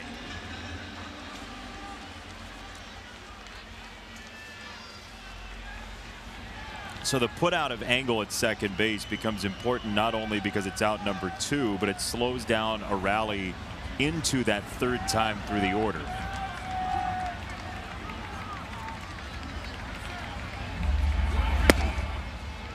Called a strike. Jose Abreu's got big time numbers against the Orioles in his career. He came in batting .379, the highest against any American League opponent, and with 5 doubles, 7 homers, 17 RBIs in 26 games. And against Cashner, he came in 4 for 6. He's got a single already against him. Yeah, 5 for 8. He had just worn that guy out. This one's low, 1 ball, 1 strike, and it looked like, based on the location of the first pitch, that Cashner was going to be willing to tiptoe around Jose.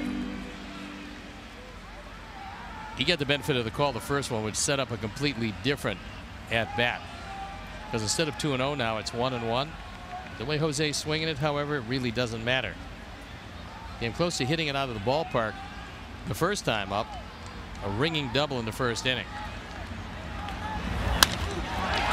Line down the left field side, all the way to the wall. Here comes Moncada. Sanchez around third. Throw to the plate. It's waiting for him. He is out. The Sox lose 2 on the base path in the 5th. 2-1 your score. Abreu drives in 1, but the Orioles relay team tags up for an out at the plate. Sanchez tagged for out number 3 in inning number 5.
Top 6, 2-1 the Orioles with the lead. The Sox got a run in the bottom of the 5th, but dropped a couple of runners on the base path. This should be interesting the third time through the order. Hector's given up just 3 hits. That's a strike. And he was equally as good in Pittsburgh. He also gave up 2 runs and 2 hits through 5. Now Ricky Renteria is asking him to extend this outing.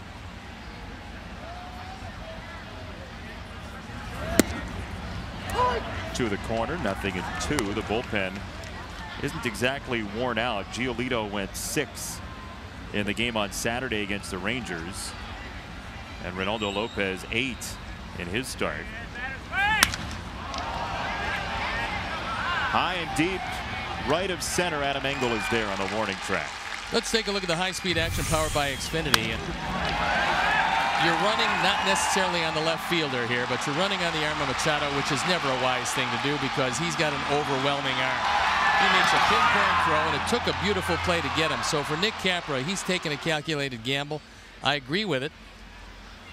But he just gets beat by a terrific relay throw and a nice tag on the other end. So the Orioles did it very well. Good execution involving Mancini and involving Machado and involving Susac. With Machado, an excellent throw. Adam Jones with some recoil on that swing for strike one.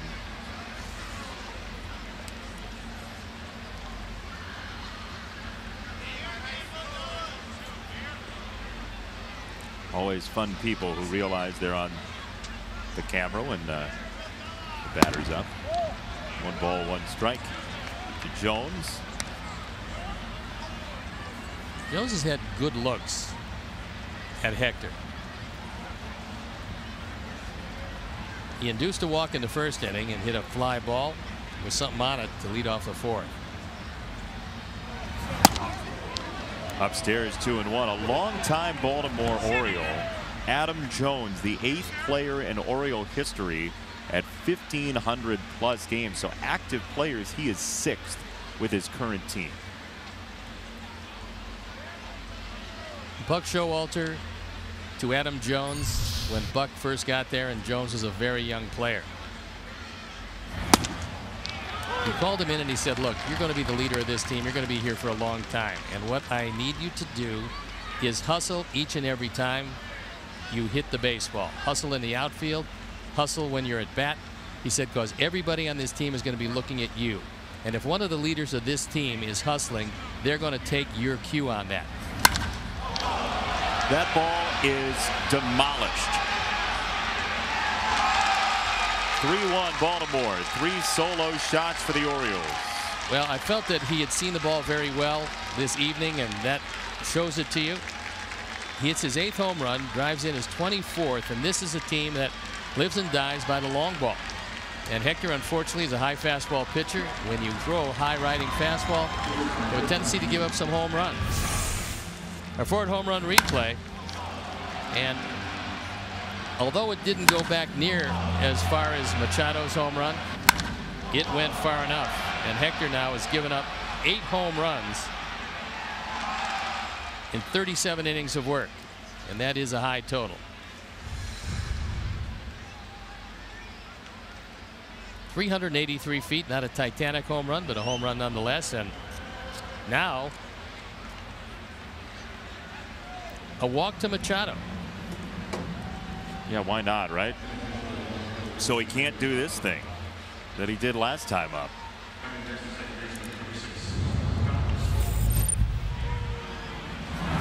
That's a blast. Exit velocity 112.6 miles an hour and only a 23-degree launch angle, which means it was a line drive. So at the time, it made it 1-0. They've hit a solo home run now 3 innings in a row.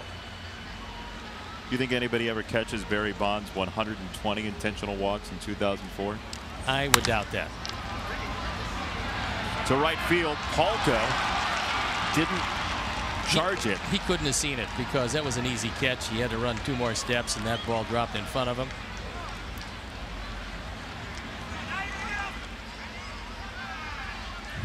And Ricky Renteria, we told you 3rd time through the order.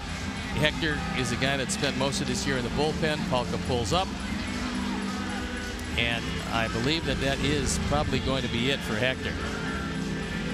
But in order to kill some time, I'm not sure if the bullpen is entirely loose. You would think that it is. I think it's Chris Beck out there.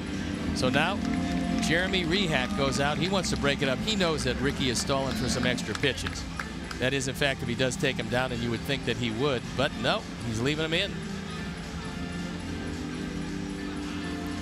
In Buck Showalter, you're seeing a guy that was probably one of those 120 intentional walks. At the time, a Diamondbacks manager. And he walked Barry Bonds with the bases loaded. Yep. To get within 1 run at the time. So he walked in a run with Bonds hitting, and then got out the next guy and won the ball game. So Buck is no stranger to unconventional thinking. But he's not surprised that Machado did draw a walk, because he was surprised that everybody keeps pitching to him. Especially with some of the guys behind him not having the seasons that they typically do. If Scope was up to where he was last year, you'd say, oh, I don't know if you really want to do that. Scope's at first, Machado at second, and ball one to Valencia.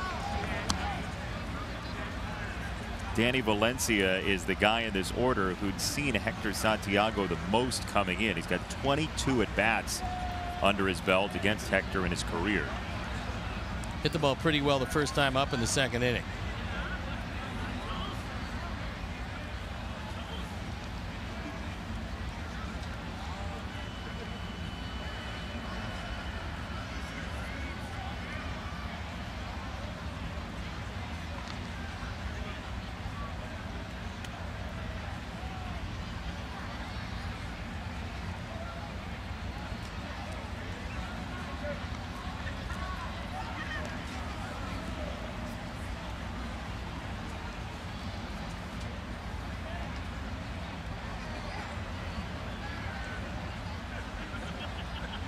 Santiago to Valencia.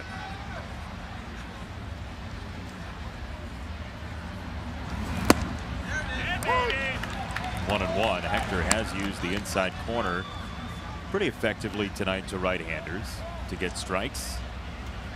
And that was indeed a strike. Well, early, Rehak was giving the inside corner. He has stayed consistently there. Easy pitch for an umpire to call because he's in the slot. You see him there between the hitter and the catcher. He sees that inside fastball head on. Throw to second, ends up in center field. There's a wipeout. Machado got back. Moncada got sideswiped. And everybody stays in the same place. Well, they were going to double steal because they didn't think that Hector was paying attention.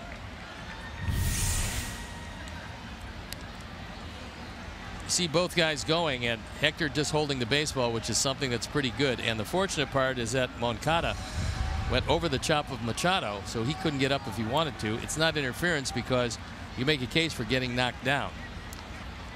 Yeah, you both have a right to the base or the ball. Ball and a strike on Valencia. Sox trying to keep this game close. Up high. 2 balls and a strike. You mentioned the name Jeremy Rehak, the plate umpire, who is in his first year as a big league umpire at age 30 out of the Pittsburgh area. He's one of those two-way umpires who's both a AAA umpire and a major league umpire when there's a sub necessary. So congratulations to him on his first season. That's very young to get here. Yeah.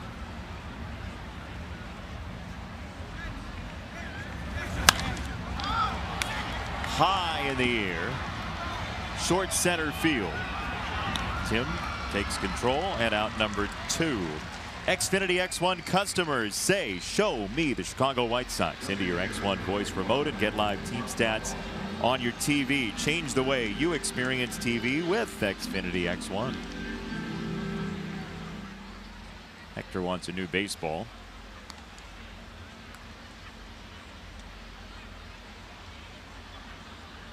And here is Mark Trumbo, who homered in the 5th, as Ricky Renteria gives Santiago at least one more batter. If you can't get him, he'll probably get 2 because Davis is up afterward. You don't want to bring in Beck to face Davis. But he got Trumbo once, and Trumbo got him once. Strike out in the 2nd to go with that home run in the 5th.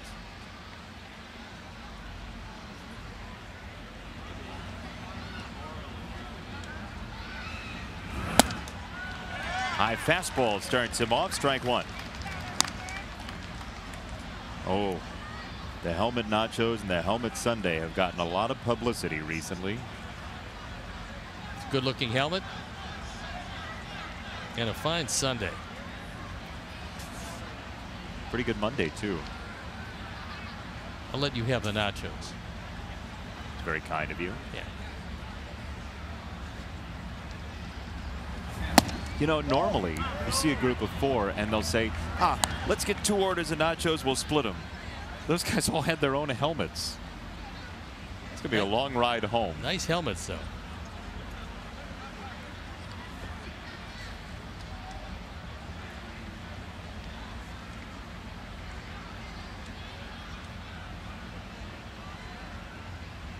Machado at second, Scope at first. And that's fouled just to our right. Yeah, 4 helmets full of nachos is it's savage. One on the left won the Aaron Bummer lookalike contest. Congratulations to him.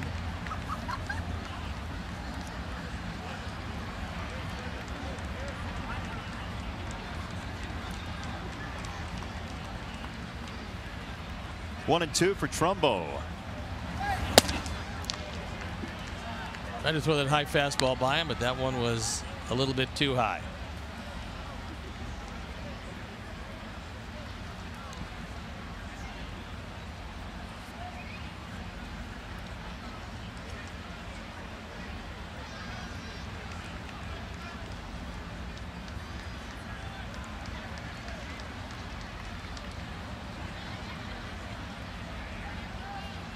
Two and 2. That was there. 3 and 2. That was his change. Looked like it was bordering on that screwball. That pitch had been called on occasion, but was not called here. And Hector wanted that one, and Trumbo breathes a sigh of relief.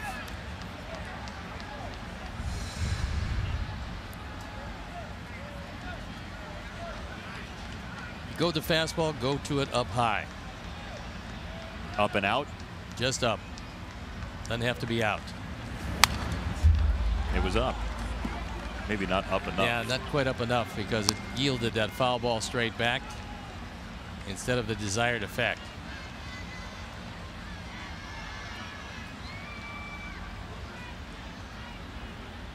Scope at first, Machado at second. Off the intentional walk single combination. This is pitch number 90 tonight for Hector Santiago.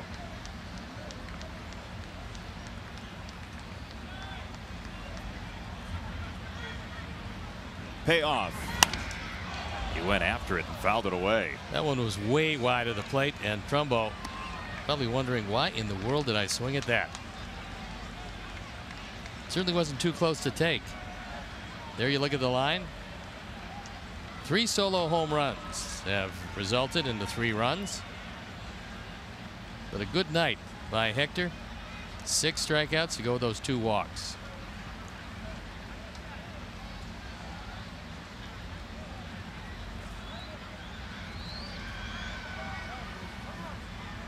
Time called. So why the lengthy run through of signs there? You certainly don't want Machado to read anything and give location, so that's probably the case. Hector probably didn't want the first sign. Now he likes what Wellington has hung down there. 3 and 2. They went upstairs. He fouls it away just above Gene Honda. And that's going to necessitate a trip to the mound. Jose's coming in. Wellington out there. And everybody joins the party. Which gives us time to remind you that you join us Friday, June 1st. It's Rock and Roll Night and Fireworks presented by Guaranteed Rate as the Sox take on the Brewers at 7:10 p.m. To buy tickets, visit whitesox.com. Okay, you get to pick one song on Rock and Roll Night for With the Fireworks. What do you pick? Well, maybe the greatest song ever made. We Built This City? Absolutely. Actually, Rockstar. No. Yeah, you like that. Nickelback? Yeah, Nickelback, my favorite group. Should be in the Rock and Roll Hall of Fame. Your first song that you would pick? Oh, yeah, that's the best. Either one of those two. You can have your choice. Remember, you can tweet at Steve, at Steve Stone.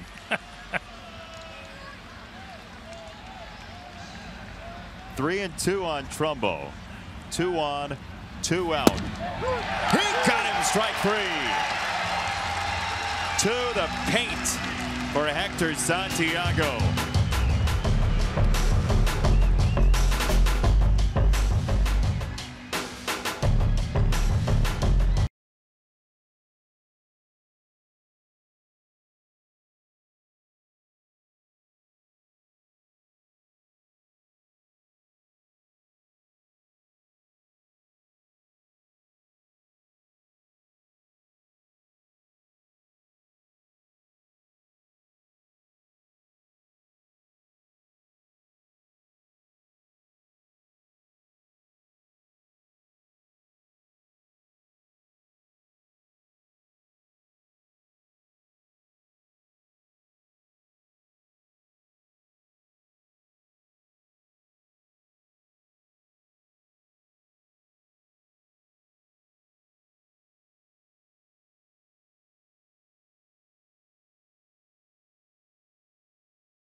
for your chance to win a White Sox-themed Mazda CX-3, courtesy of C.J. Wilson Mazda. Buy your raffle tickets at the park or online at whitesox.com/car today. So obviously the advanced scouting report has preceded Daniel Palka. He's been up 3 times, and the only fastball he saw was way out of the zone. The intelligence factor in this league, you notice very quickly, is high. Well, it took a little bit to get to that point, but he's not going to see too many hittable fastballs. If he does, he better jump on it. Oh, that boy. one right off the mask of Susak. That was a changeup, however. Yeah, so it only came in around 80.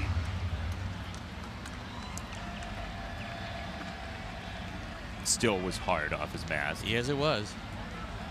That'll put a crimp in your neck. Here's another changeup, but he doesn't want it. He shakes the change, goes to the heat. And misses inside, 2-2.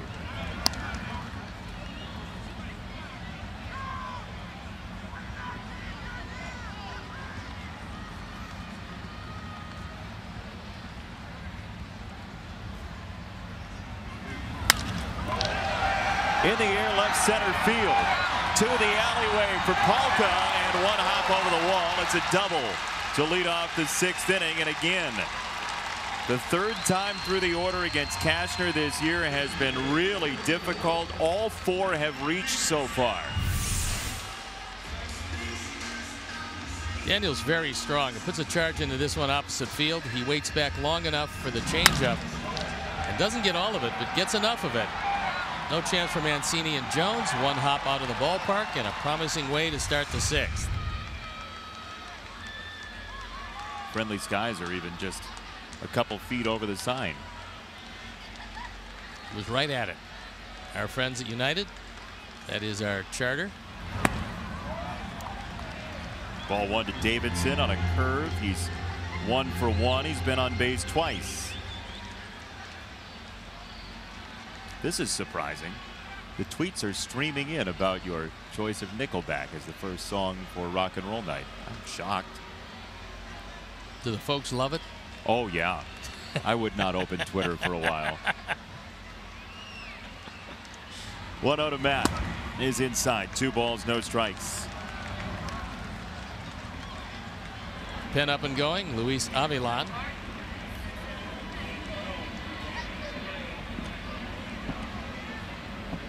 The Baltimore pen starting to stir.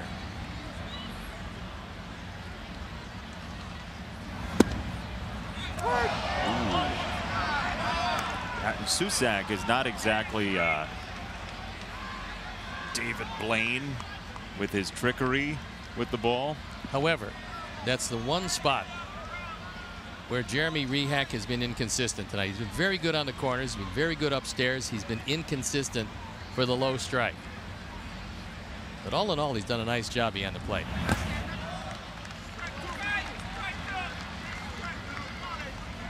Three and 1. Surprising to you at all that the bullpen hadn't started until then? The Baltimore pen? It's still not throwing. They're just moving around, getting loose just in case.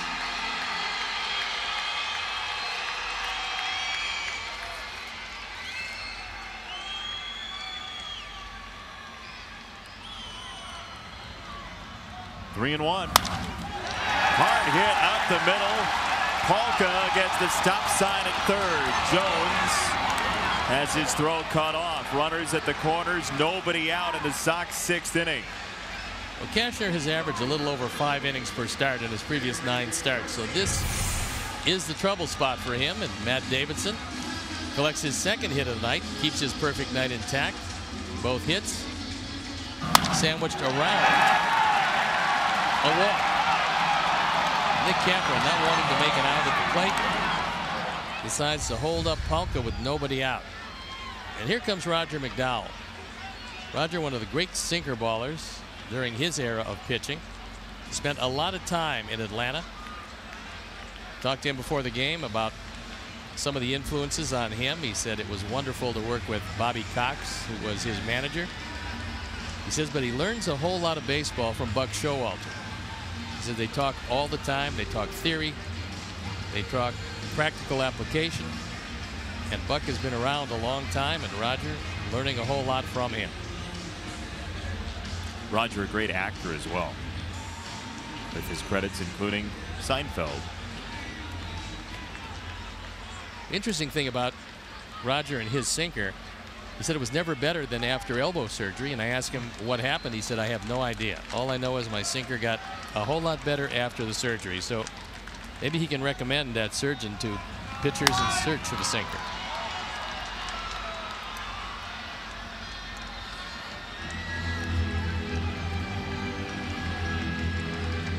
Big spot here for the Sox, trying to flip this game on its head after the Orioles have a solo homer in the 4th, 5th, and 6th.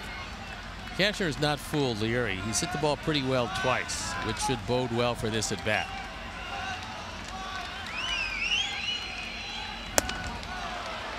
Not up there, however, is that one a good 6 inches out of the strike zone. Now the pen is up and going, and it's Michael Givens, the former position player, was a shortstop, I believe, turned into a side-wheeling right-handed reliever.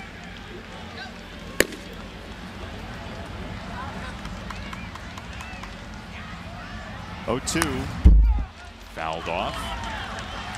So dating back to the 5th inning, 6 straight have reached against Cashner. Buck is being very patient with him.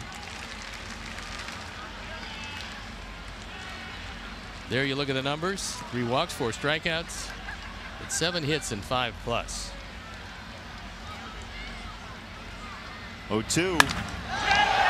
High in the air, right center field.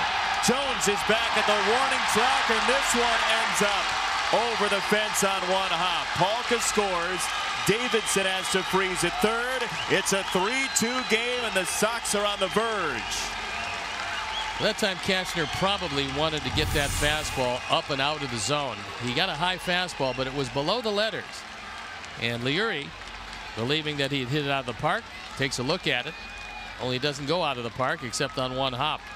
Adam Jones can't get to it. That's going to be it for Cashner, who's really struggled 3rd time through. And so Givens will come in. Cashner will walk out. We'll step out. Be back after these messages.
Michael Givens is a man called on for the 20th time. He's been very good. ERA of 3.09. Left-handers hitting him worse than the right-handers, which is surprising because he does throw from the side. He's only given up 1 home run this year, and he inherits a mess. A 1-run lead, runners at 2nd and 3rd, nobody out for Wellington Castillo. Former battery mate of Givens. Davidson at 3rd, Garcia at 2nd.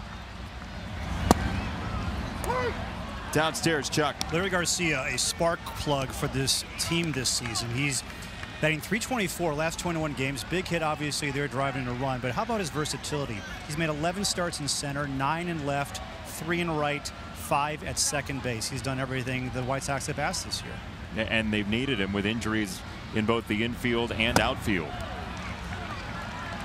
1-1 to Castillo, who's got a hit in 6 straight games. And the Orioles are playing the infield back in the middle here. Well, Buck will give up the tying run to stay out of the big inning if he can get that ground ball. I wouldn't think it'd be the contact play, however. And the contact play would be Matt Davidson running on anything hitting the infield, but I don't think it's a time with nobody out to put that on. So he'll probably wait and see if it sneaks through. You can certainly run on a chopper in the infield, but anything hit hard, might as well stay at third base.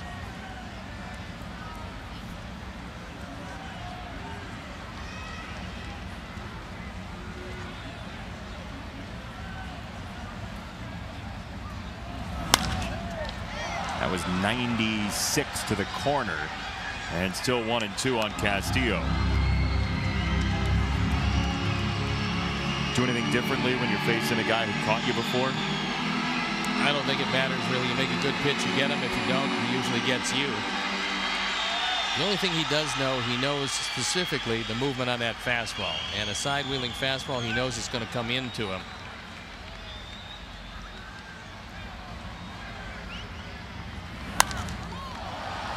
High pop-up, and this gets out of play. He's tuning it up a bit. That was 97, and he tried to get it inside, but Wellington was able to fight it off and stay alive.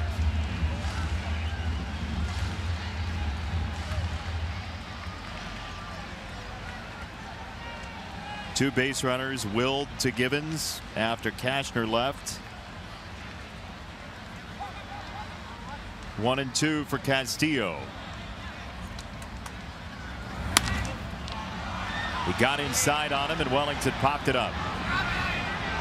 Davis for out number 1. So you've got Anderson and the Orioles who've danced around in the second inning already today. You have first base open, but you also have Moncada in the hole here.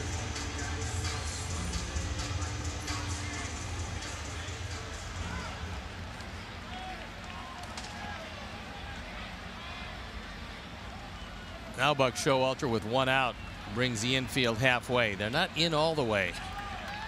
They might be in a little closer if Matt Davidson had some speed.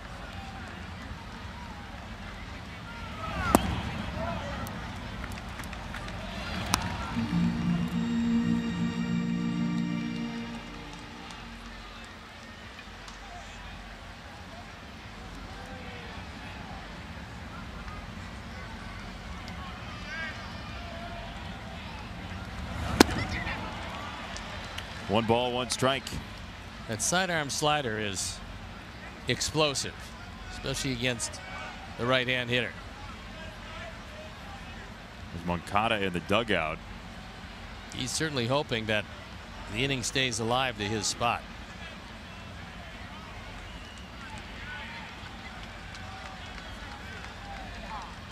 One. Check swing. He did go around 1-2. It's one of those pitches where Tim decided if the ball stays in the park, he's going to be swinging because he started his swing and then could not check it up.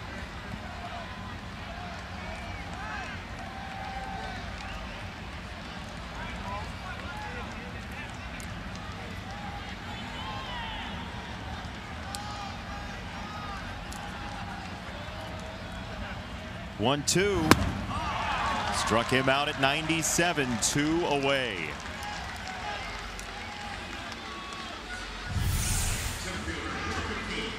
Times like this where Sox hitters wishing that Gibbons would have stayed a shortstop. He wanted to.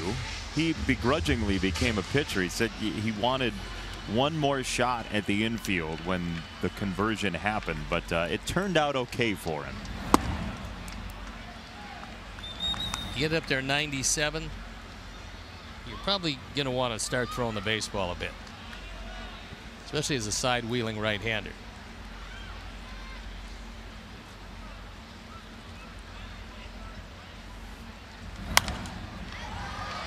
Popped up back of home. 1 ball, 1 strike. Engel singled in the 5th and was thrown out at second by Mancini, trying to extend it to a double. Gibbons' major league record coming into this year was 18-3. Lifetime ERA of 2.75. He is a tough customer in that bullpen. Zach Britton on the shelf. So Brad Brock has become the closer for Baltimore. And Gibbons in the minor league was a closer at times. He had 15 saves back at Bowie in 2015.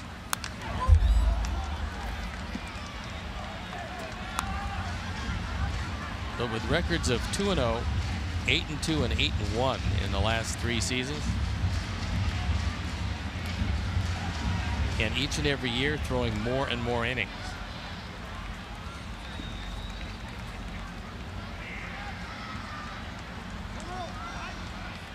His worst ERA of his career, 3.13. Very impressive. He's always had fewer hits than innings pitched. Struck out 96 out of the bullpen in 2016. 2-2 for Engel. Fastball 97. See you later. Sox get close. Gibbons closes the door. Leori Garcia makes it 3-2.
Night at Guaranteed Rate Field. You can watch the Sox take on the Orioles.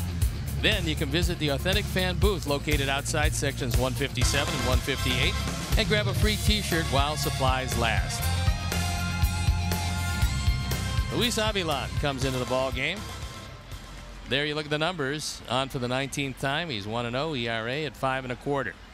But 15 strikeouts in 12 innings.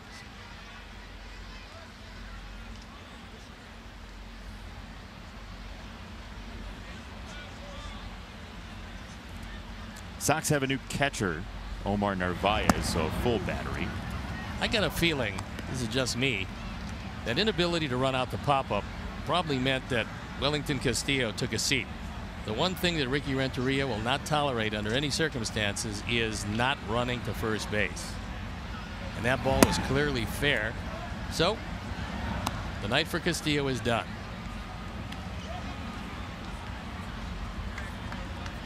Well, we've seen it before. Yep. And no position is spared if you don't run something out, and we'll see whether or not that was the reasoning. but the evidence points to it. It does indeed. Ricky doesn't have a whole lot of rules, but the rules he does have, he expects to be followed. And it doesn't matter if you're a rookie or a veteran. It doesn't matter if you're a part-time player or a full-time player. He demands and expects you to hustle every time you get the opportunity.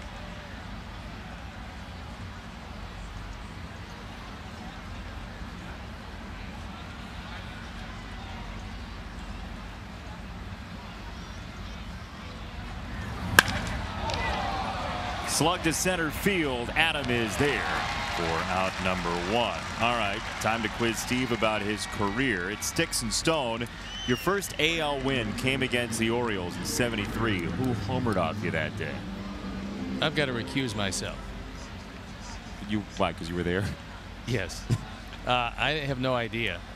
Again, the lost decade of the '70s, but I'll tell you what, I'll take Tommy Davis. Why? Only because it's letter A, and because I never got an A all the time in high school, I figured I might as well get one now. Well, we'll see if that's right. Well, I don't know. Otherwise, I would have picked quickly and definitively instead of hemming. Did you haw as well? Yes, hemmed and hawed.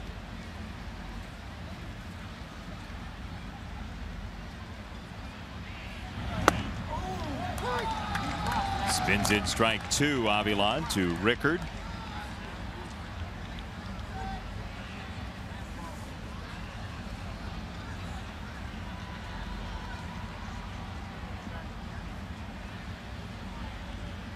Oh, 2 from Luis. Pretty good outing by Hector Santiago. It's a quality start, 6 innings, 3 runs on 5 hits, a couple of walks, one of them intentional, and 7 strikeouts. So the last couple of starts, Hector's throwing very well each time. And he gets you through 6, which helps the bullpen, certainly. Very much so, especially through a streak of 16 straight games in 16 days.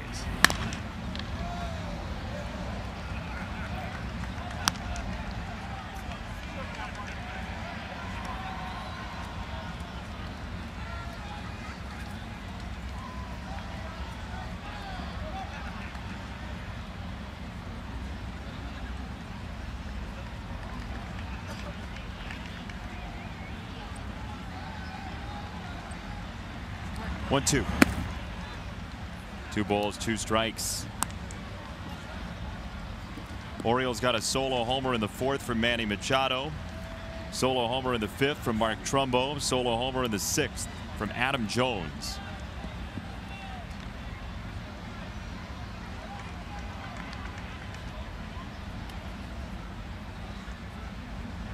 Two. Omar tried to get it for him. 3-2.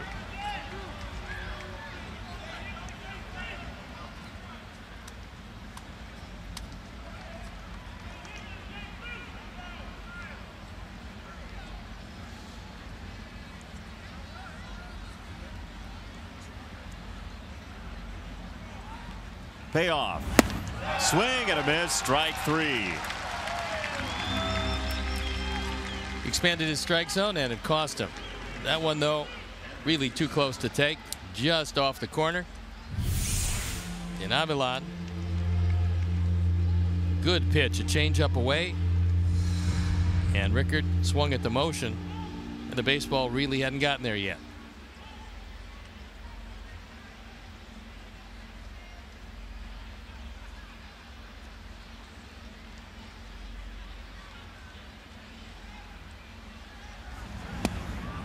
There's a breaking ball, beautifully planted in for a strike.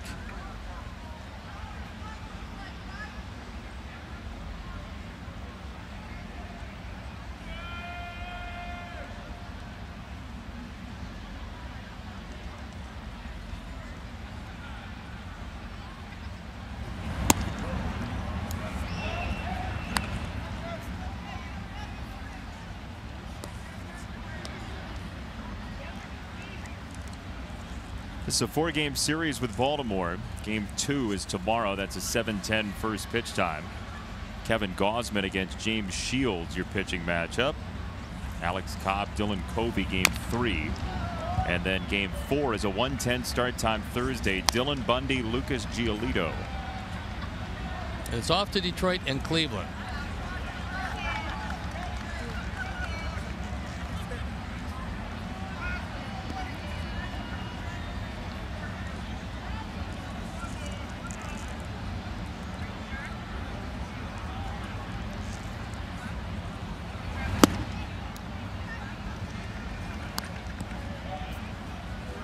After that road trip, Sox will come back home for a quick series with Milwaukee, then off to Minneapolis for 19 games in 2 days. Seems like it. Wait till the end of the season, where there are a whole lot of games piled up, with one makeup on that next trip. Avilan strikes out Susak in a 1-2-3 7th inning for Luis. Sox need a run to tie.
Download Beat the Streak today in the App Store or on MLB.com/BTS. Always a fun game, Beat the Streak. And the top of the order coming up for the Sox in inning number 7. See if the left-handers get a better look at the Orioles bullpen and Michael Givens.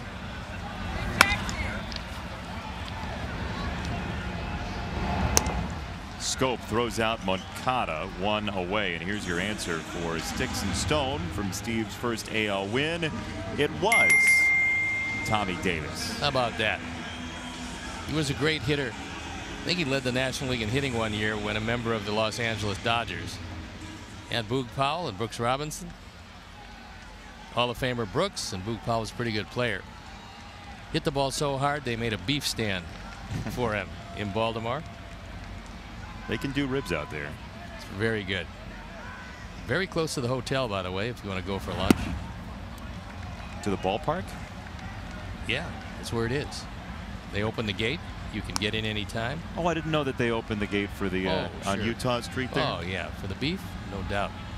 I, however, will go to Bud's for crab cakes, but you're invited to go for beef. Thank you. You're inviting me to go alone to lunch? That's kind of sideways. Wow. Well, I know you can't eat crab cakes. You swell up like a blowfish, so I wouldn't do that to you. We haven't heard from our Swedish friend Rusty EpiPen recently. That's what you would certainly need, a couple of them. He was a big viewer in spring training in 2016. He's tending to his fjord. A fusion? It's our Fjord home run replay. It's a strike, 2-2 on Sanchez. Givens could spin it up there, huh? Yeah, he can. He's got really nice stuff. And he'll throw that sinker away to the left-handers. You got to take it the opposite way. Yomer tried, but a little contact, not much. Sox pen up and going. It's Bruce Rondon, who's been pretty good out of the pen of recent vintage. He's gotten the slider over the plate. That's one of the keys.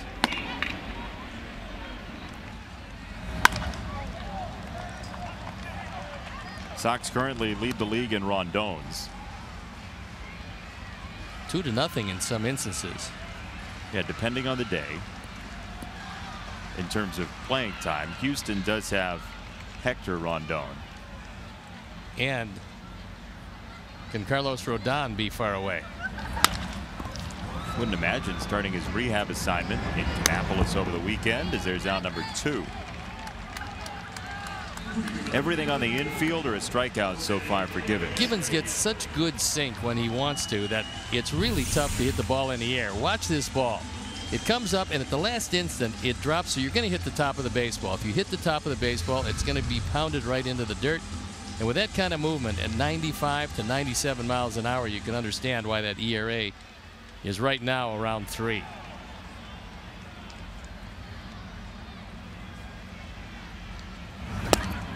Ooh, tight slider, strike 1. That's the problem with it. When you say tight slider, how that identifies to the hitter, he identifies a fastball. At the last instant, he goes out to get what he thinks is a fastball, and then the ball just darts away. So it takes it from the hitter estimating the middle of the bat and where he has to get the bat to hit it there, and suddenly it's just not there. If you watch the fastballs superimposed with the slider back to back on top of one another, they would break from each other very late.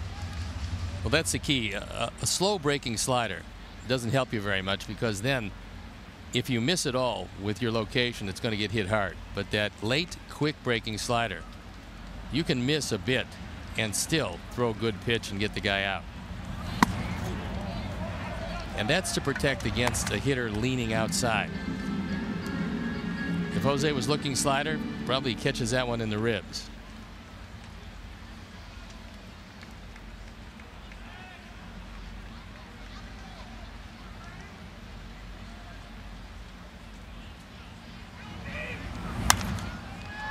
Upstairs at 95, 2-2. Last 12 games, 422, 9 doubles. That's not bad.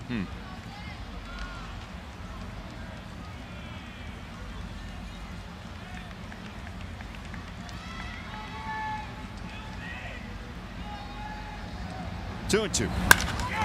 Jose cracks it to center field, but Jones is there. That ball was an absolute dart. It's a 1-2-3 inning. We'll go around Major League Baseball. Get your speedometers.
5 pitches over 103.7 yesterday.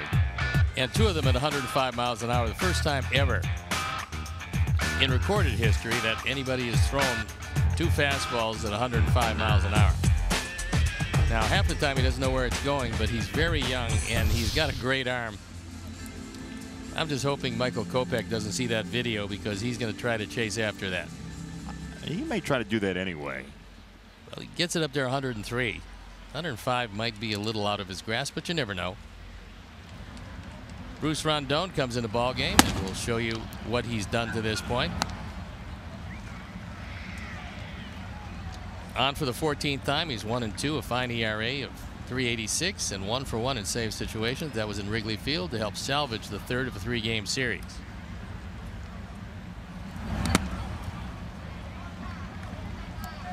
All right, so at what point does the increase in miles per hour in this game slow down? What do you think the maximum is? I don't really think there is a maximum, but recorded history. Former Oriole farmhand Steve Delkowski. They say, again, they say because it's not an exact science, but they say he threw upwards of 110 miles an hour, maybe 112, I heard. But he was a short left-hander and just had no idea where it was going. His line at the end of 5 innings was 10 strikeouts, 12 walks, 1 hit, maybe. He just could never harness it, so he didn't pitch in the big leagues. But talking to guys, every time you ask somebody who had a chance to face him, you just mention the name. You don't have to mention anything else, and that guy will say, hardest throwing pitcher I ever saw in my life. Never got to the majors? Never got to the majors. Batters petitioned that he wouldn't be able to? There were guys that were absolutely scared to death. And actually, Delkowski probably never refined his craft because he was scared that he would hit somebody and kill somebody. Interesting. Yeah.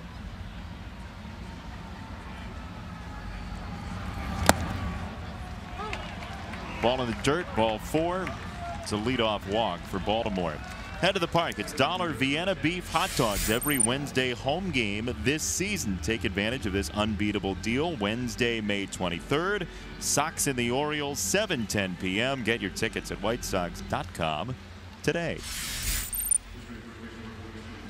This Oriole team doesn't run a lot, but when they run effectively. 15 steals. Been caught just 4 times. And for that purpose, the Orioles will pinch run with Craig Gentry. He has swiped 5 bases, been caught once. And he is a speed burner.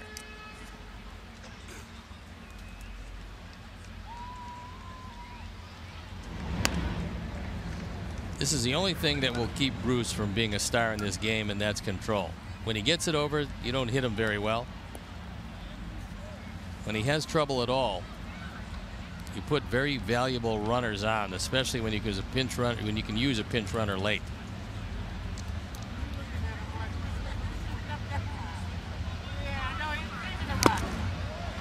And it can scare a manager into not using you long term. Yep. Right? Yes, can. Control is everything. Doesn't matter the stuff you have. You would love good stuff, but there is no substitute for getting it over the plate. Joe Walter does not use the hit and run very much. He said that is kind of a dying art in this game.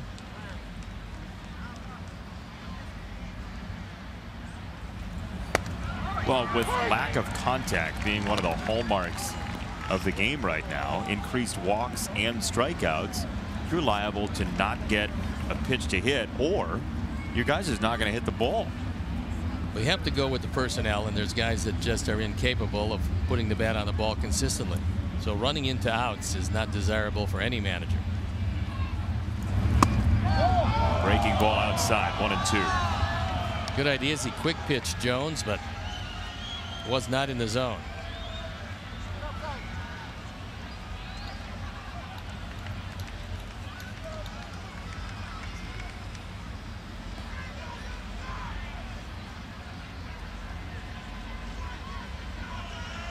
Plyer throwing in the Baltimore bullpen. In the air, first base side. Bruce got deep into his kitchen for out number 1.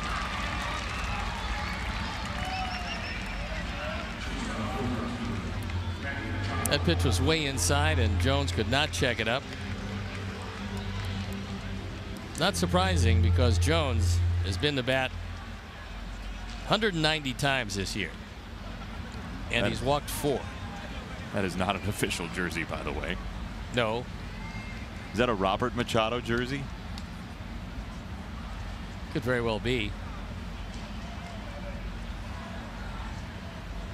The last thing the Sox need at this point is a rental player and get rid of the kids. So that's not going to happen anytime soon.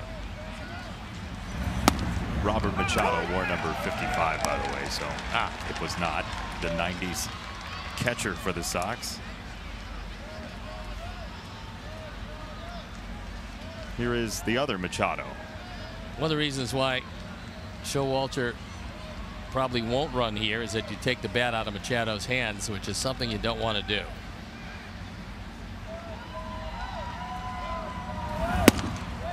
Downstairs, Chuck. Well, guys, the elephant in the room, or maybe I should say the elephant in Chicago, is Manny Machado at the plate right now. And I know a lot of White Sox fans would love to see him sign with the White Sox when he's a free agent at the end of this season. And I was talking to Nicky Delmonico.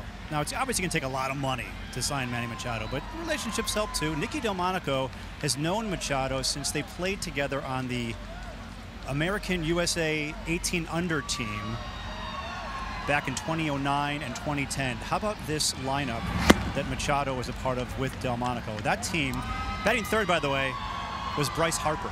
Bryce Harper batting third. Fourth, Nick Castellanos. Fifth, Nicky Delmonico.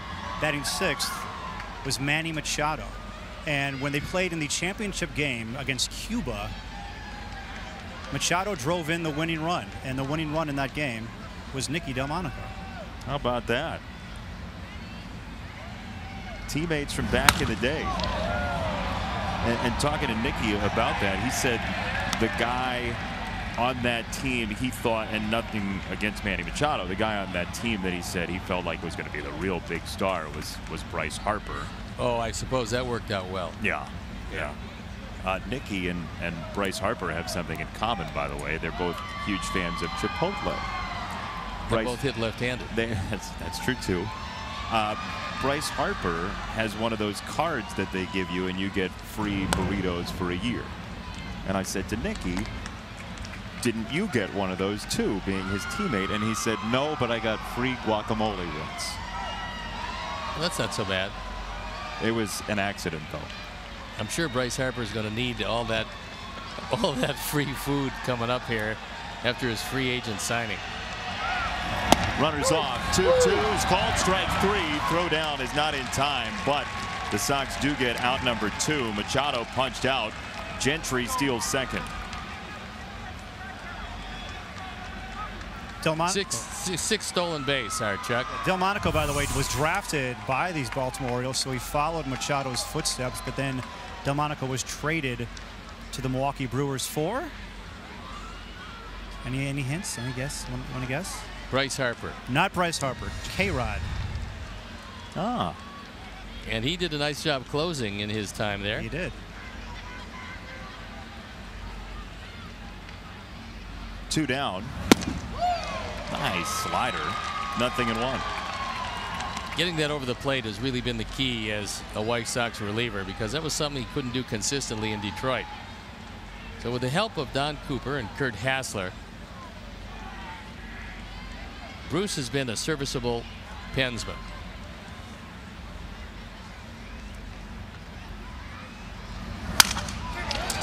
To shortstop, Tim gives ground, and the one-hop throw collected by Abreu, who decides to try to get a 4th out. Not unreasonable. Maybe he could carry it over. Jose skinned his knee earlier and might have an ego contusion right now. It's 3-2.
Go to the bullpen, up 3-2. It's a left-hander. It is. It's Blyer. Richard. A lefty out of Florida Gulf Coast. Here in Chicago. Ball number 1. There you look at the numbers. He's been the right man in the right spot. 3-0 with an ERA of 1.50. Yet he's not a strikeout pitcher. And left-handers hit him a lot harder than right-handers. Kind of unusual for a guy with a low ERA and a 3-0 record.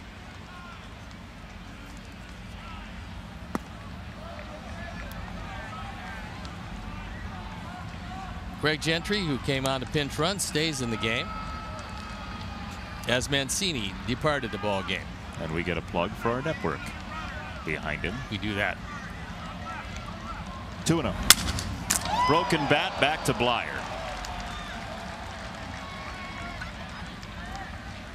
If they come back at you, you want them to come back at you like that. Because they're easily played. Life and limb is not risked. And he threw that one almost through the bat.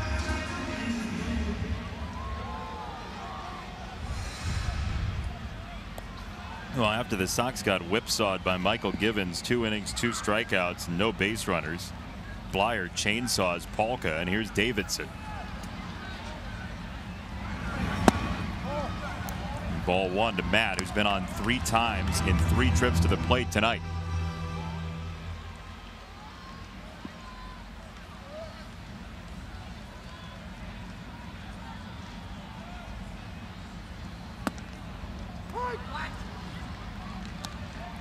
Baltimore pen up and going.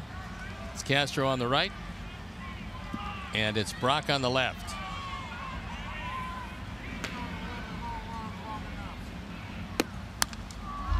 You mentioned the good news for Blyer on that ball hit from Polka is that it wasn't hit that hard. It was actually the slowest hit ball of the night by the Sox. It's 61 miles an hour.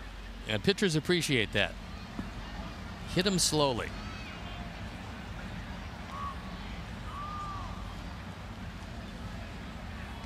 One, 2. Golf to right field for Rickard. That's 8 in a row retired by the Orioles bullpen. Well, it's pretty good to see Michael Givens out of there because he was just brilliant in his 2 innings of work. He inherited runners at 2nd and 3rd. If in fact the Orioles do hang on, they can look at Givens as really a key pitcher out of the pen because Castillo popped up, then he fanned Anderson and Engel to get out of the inning and leave the runners exactly where he found them.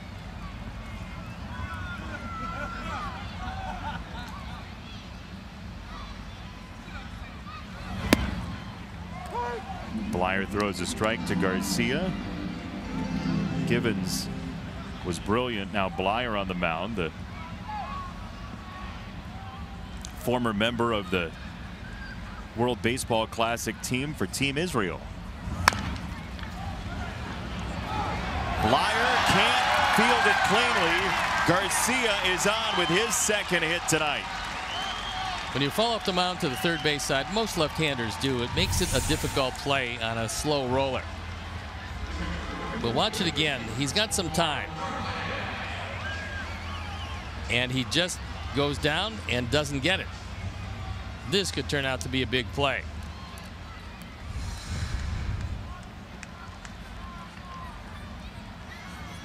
There's that winning smile for Leury Garcia. It is a base hit, so his 2nd of the night. And now Omar, who would not be in this spot but for a pop-up that was not run out. That was Wellington Castillo with nobody out, 2nd and 3rd in the 6th inning. Sox have had chances in this 1-run game. 2 guys thrown out of the base paths in the 5th, and then 2nd and 3rd, nobody out. Came away without a run in that 6th.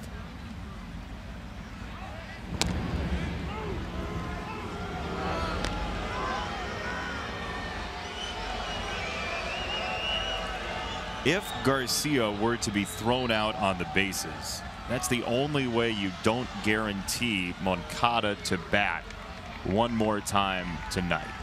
So that's the danger of running here, among other things.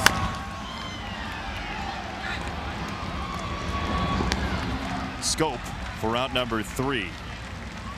Still a 1-run ball game. The Orioles leading the series opener.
Oh.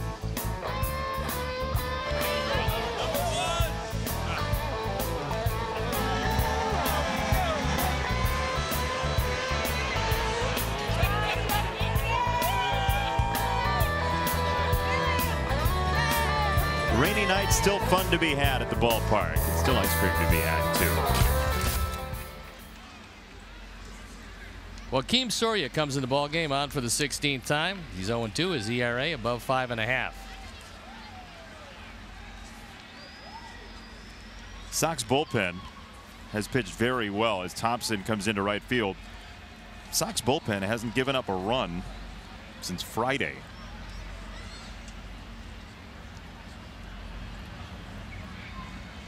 Danny Valencia takes strike 1. And there goes Devo, Nacho Devo. They were eating out of those helmets earlier. Now they're wearing them in unison. It's going to be, once again, a very nice ride home for the boys. I don't know if I'd wear it after I ate out of it. No, I would think that some sort of cologne would be in order, and I don't think Bartolo? Although there are vast sales of Nacho Cologne, I don't think it's all that good. 1-2 on Valencia.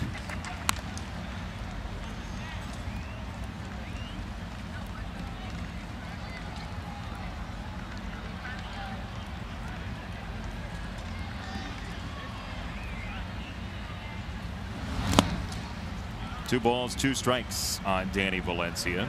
Elsewhere in the AL Central tonight, Minnesota beat Detroit in Ron Gardenhire's return to Target Field. 4-2 the final score. Jose Barrios got the win. His ERA down to 3.82 now. So that puts the Twins a game back. But first, Sanchez at third. Slings it for out number 1. Fans experience Levy Restaurant's fine dining while enjoying a breathtaking view of Guaranteed Rate Field from the Huntington Bank Stadium Club. Memberships are available to season ticket holders, and it's also perfect for non-game day events, including weddings and corporate parties. Aw, look at that. Young Love, isn't it beautiful? Super cute. Yeah, Old Love is pretty good, too. Steve Stone, advocate for old love. You know, it actually wouldn't be a bad name for your new cologne line. Old love. Pete's Nacho Cologne, yes.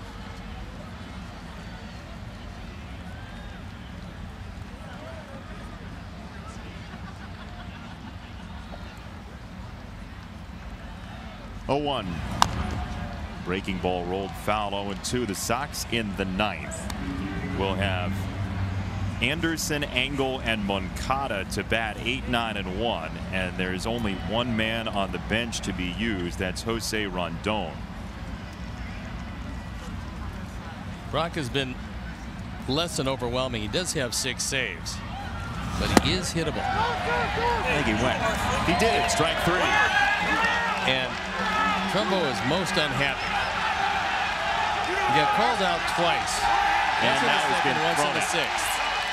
And he is given the boot. Buck Showalter wants to keep the fine down, so he gets in the way.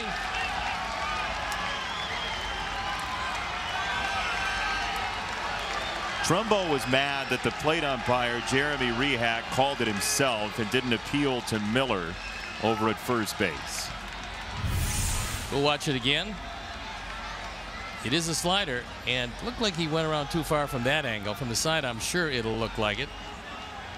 And Rehack says, I don't need the appeal. I saw it myself. We'll watch it again. The head of the bat goes out well in front of the plate. It didn't look like he checked it up, but Trumbo, who had been called out twice already, most unhappy with that, and now he gets the unceremonious boot. Mark will depart. And if we hit extra innings, the Orioles will need a new designated hitter. Good spot for that fastball to Davis. Keep it up. He'll do you no damage. Keep it down and then ask for another.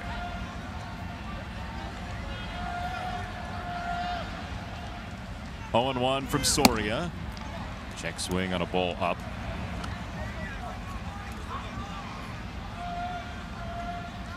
Baltimore's only got 5 hits in this game, 2 singles and 3 homers. Only thing surprises me is the 2 singles. 1 and 2 on Davis.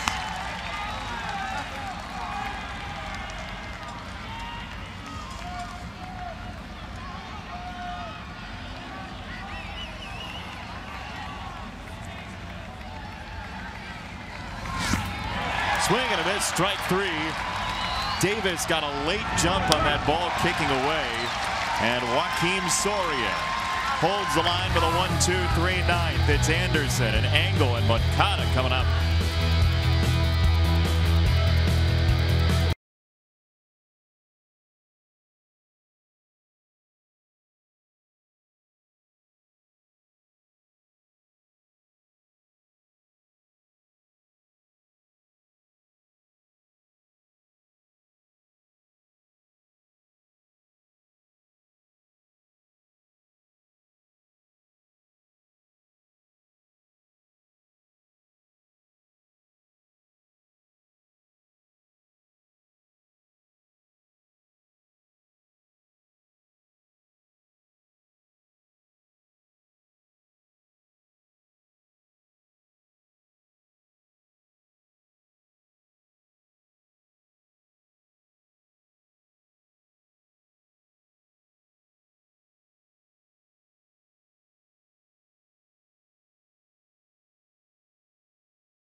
The defenders.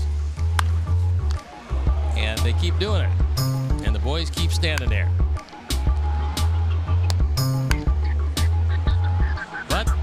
not much you can do about it, except take a walk on back. And that one right at Blyer. We get a new pitcher coming in the ball game, and it is Brad Brock. On for the 19th time. He's 0-2, but he is 6 of 7 in save opportunities with an ERA of 4. Left-handers have torched him to the tune of 344. And there is Jace Peterson checking in at third base. Anderson first. Tim's 0 for 2, 10 for his last 63. And strike one.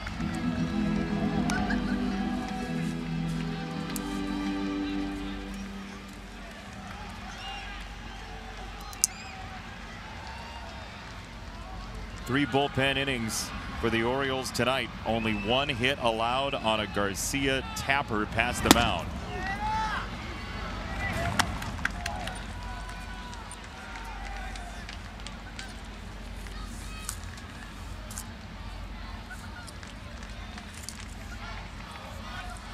Givens, Blyer, and Brock out of Buck Showalter's bullpen tonight. Brock spins a slider into the dirt, 1-2.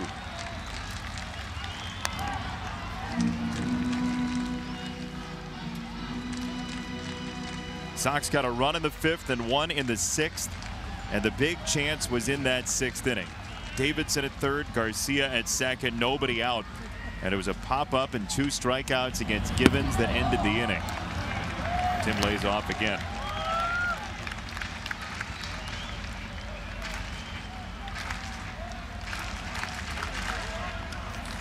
Good man to get on with his base stealing ability.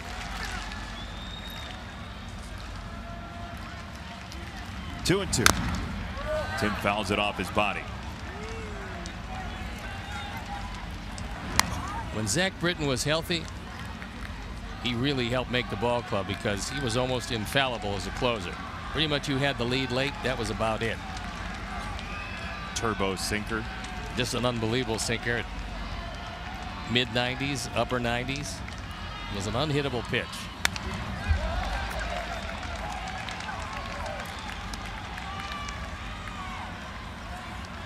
Brad Brock hasn't given up a run since May 1st, at least in the earned column.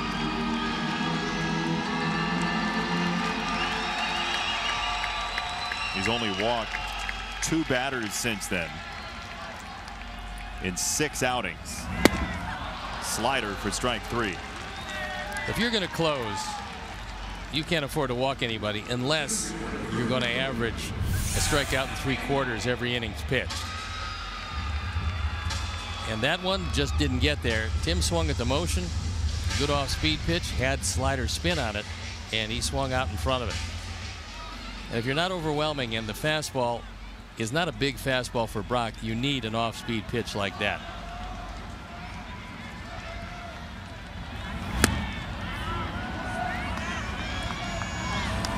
That was as hard a slider as you'll see at 92.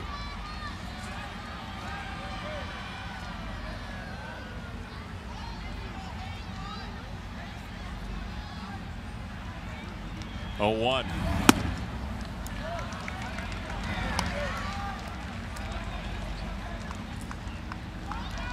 New Jersey native Brad Brock out of Monmouth to the Ohio native Adam Engel. 2 balls and a strike.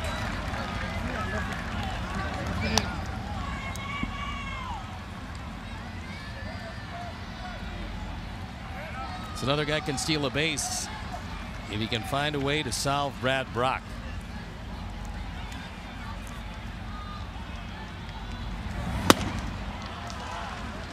Said hit it. 2-2.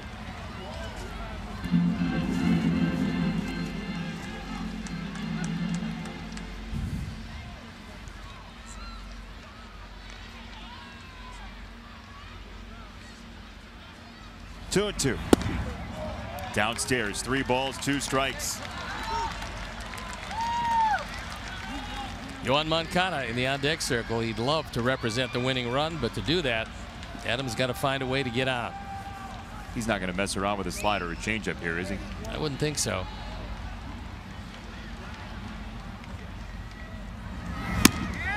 He missed outside ball 4. The Sox flip the card over with 1 out. Downstairs, Chuck. Well, the White Sox have made some comebacks this season. In fact, 8 of their 13 wins have been of the comeback variety. That's about 61%. They're in position here in the 9th to add to that. You've got Moncada, you've got Sanchez, and you said it when he came in. Brock has seen left-handers hit him fairly well. Yep. And get the right men up in the right spot.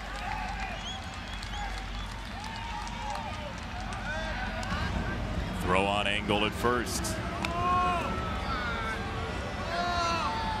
Left-handers slugging .500 this year against Brock, an OPS of .932.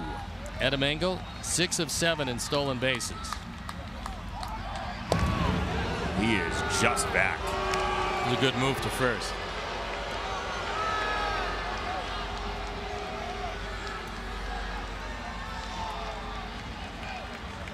Cross your fingers. Do whatever you need to do to get the Sox a win here. Moncada and Sanchez. Quick tag, and Davis was late.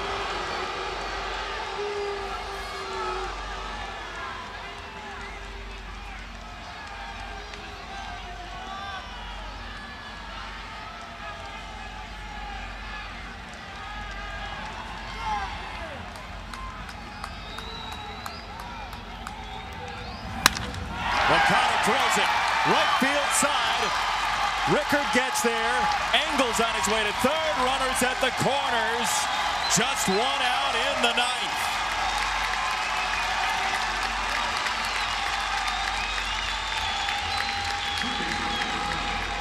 Puts a winning run on first base. The man you're looking at, Juan Moncada. This is sinker away. He drills it into right field.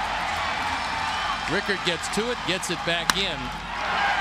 Tying run 90 feet away.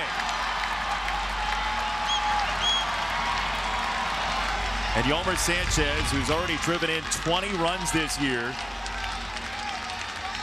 is the batter. Lefties now 12 for 33 against Brock.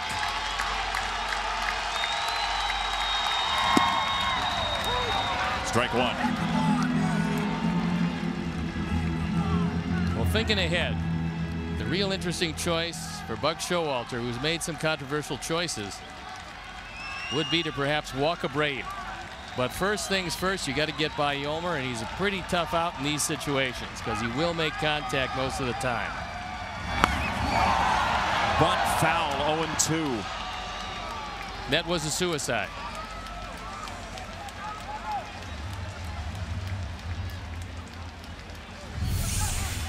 We'll watch it again. And ball trickles foul.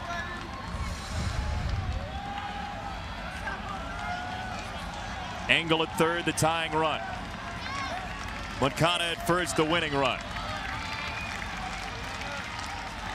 0-2. Sanchez fouls it away. That was 95 and hittable. Yeah, he tried to reach back, get a little something extra. Pitches comfortably. He has some sink at 93. 95, the ball will straighten out on him, and Yolmer fouled it off. Infield is in. Hard hit ball. They're going to go second to first. Chopper, they're trying to come home to cut down the tying run. Swing and a miss. Strike 3, off speed away. 2 down. Abreu the batter. Will they pitch to him? Well, here's the scenario we talked about. And Buck Showalter standing up in the dugout. They're going to put him at first base. I thought they would. Yep. The reason is that it's Trace Thompson, not Daniel Polka, in the on-deck circle, and Buck Showalter doesn't miss much. So he puts Abreu on, putting the winning run at second base. A base hit's going to lose him the ball game. He's gambling that Abreu, the best hitter on this club, can't do any damage at first. Now he's got to force out at any base, including the plate, for Trace Thompson. So Susak goes out there to give the scouting report on Thompson. Well, the other component is now if Brock gets wild, loose with the control, the Sox have a chance to tie the game with a walk. Brock has already walked 11 this year, including that intentional walk. That's in about 80 at bats. No wild pitches this year. Bases loaded, 2 out. Trace Thompson takes a strike. That was 93 with cutter action, and you can see by those numbers why Abreu's standing at first. Got to get a good secondary lead at second base. Nobody paying attention to Yuan. He can take as much as he wants. 0-1. Now 0-2. Polka came out for defense. Sox bench thinned out with Castillo pulled from the game after 6. Bases loaded, 2 out, 3-2 Baltimore. You're going to see one out of the zone and perhaps into the dirt. It's going to be here. Thompson plays it foul at 94. He went with the fastball and he got a whole lot of the plate with that one. I don't think he wanted it there, but he got it there. Whatever you have to say to the baseball gods, say it.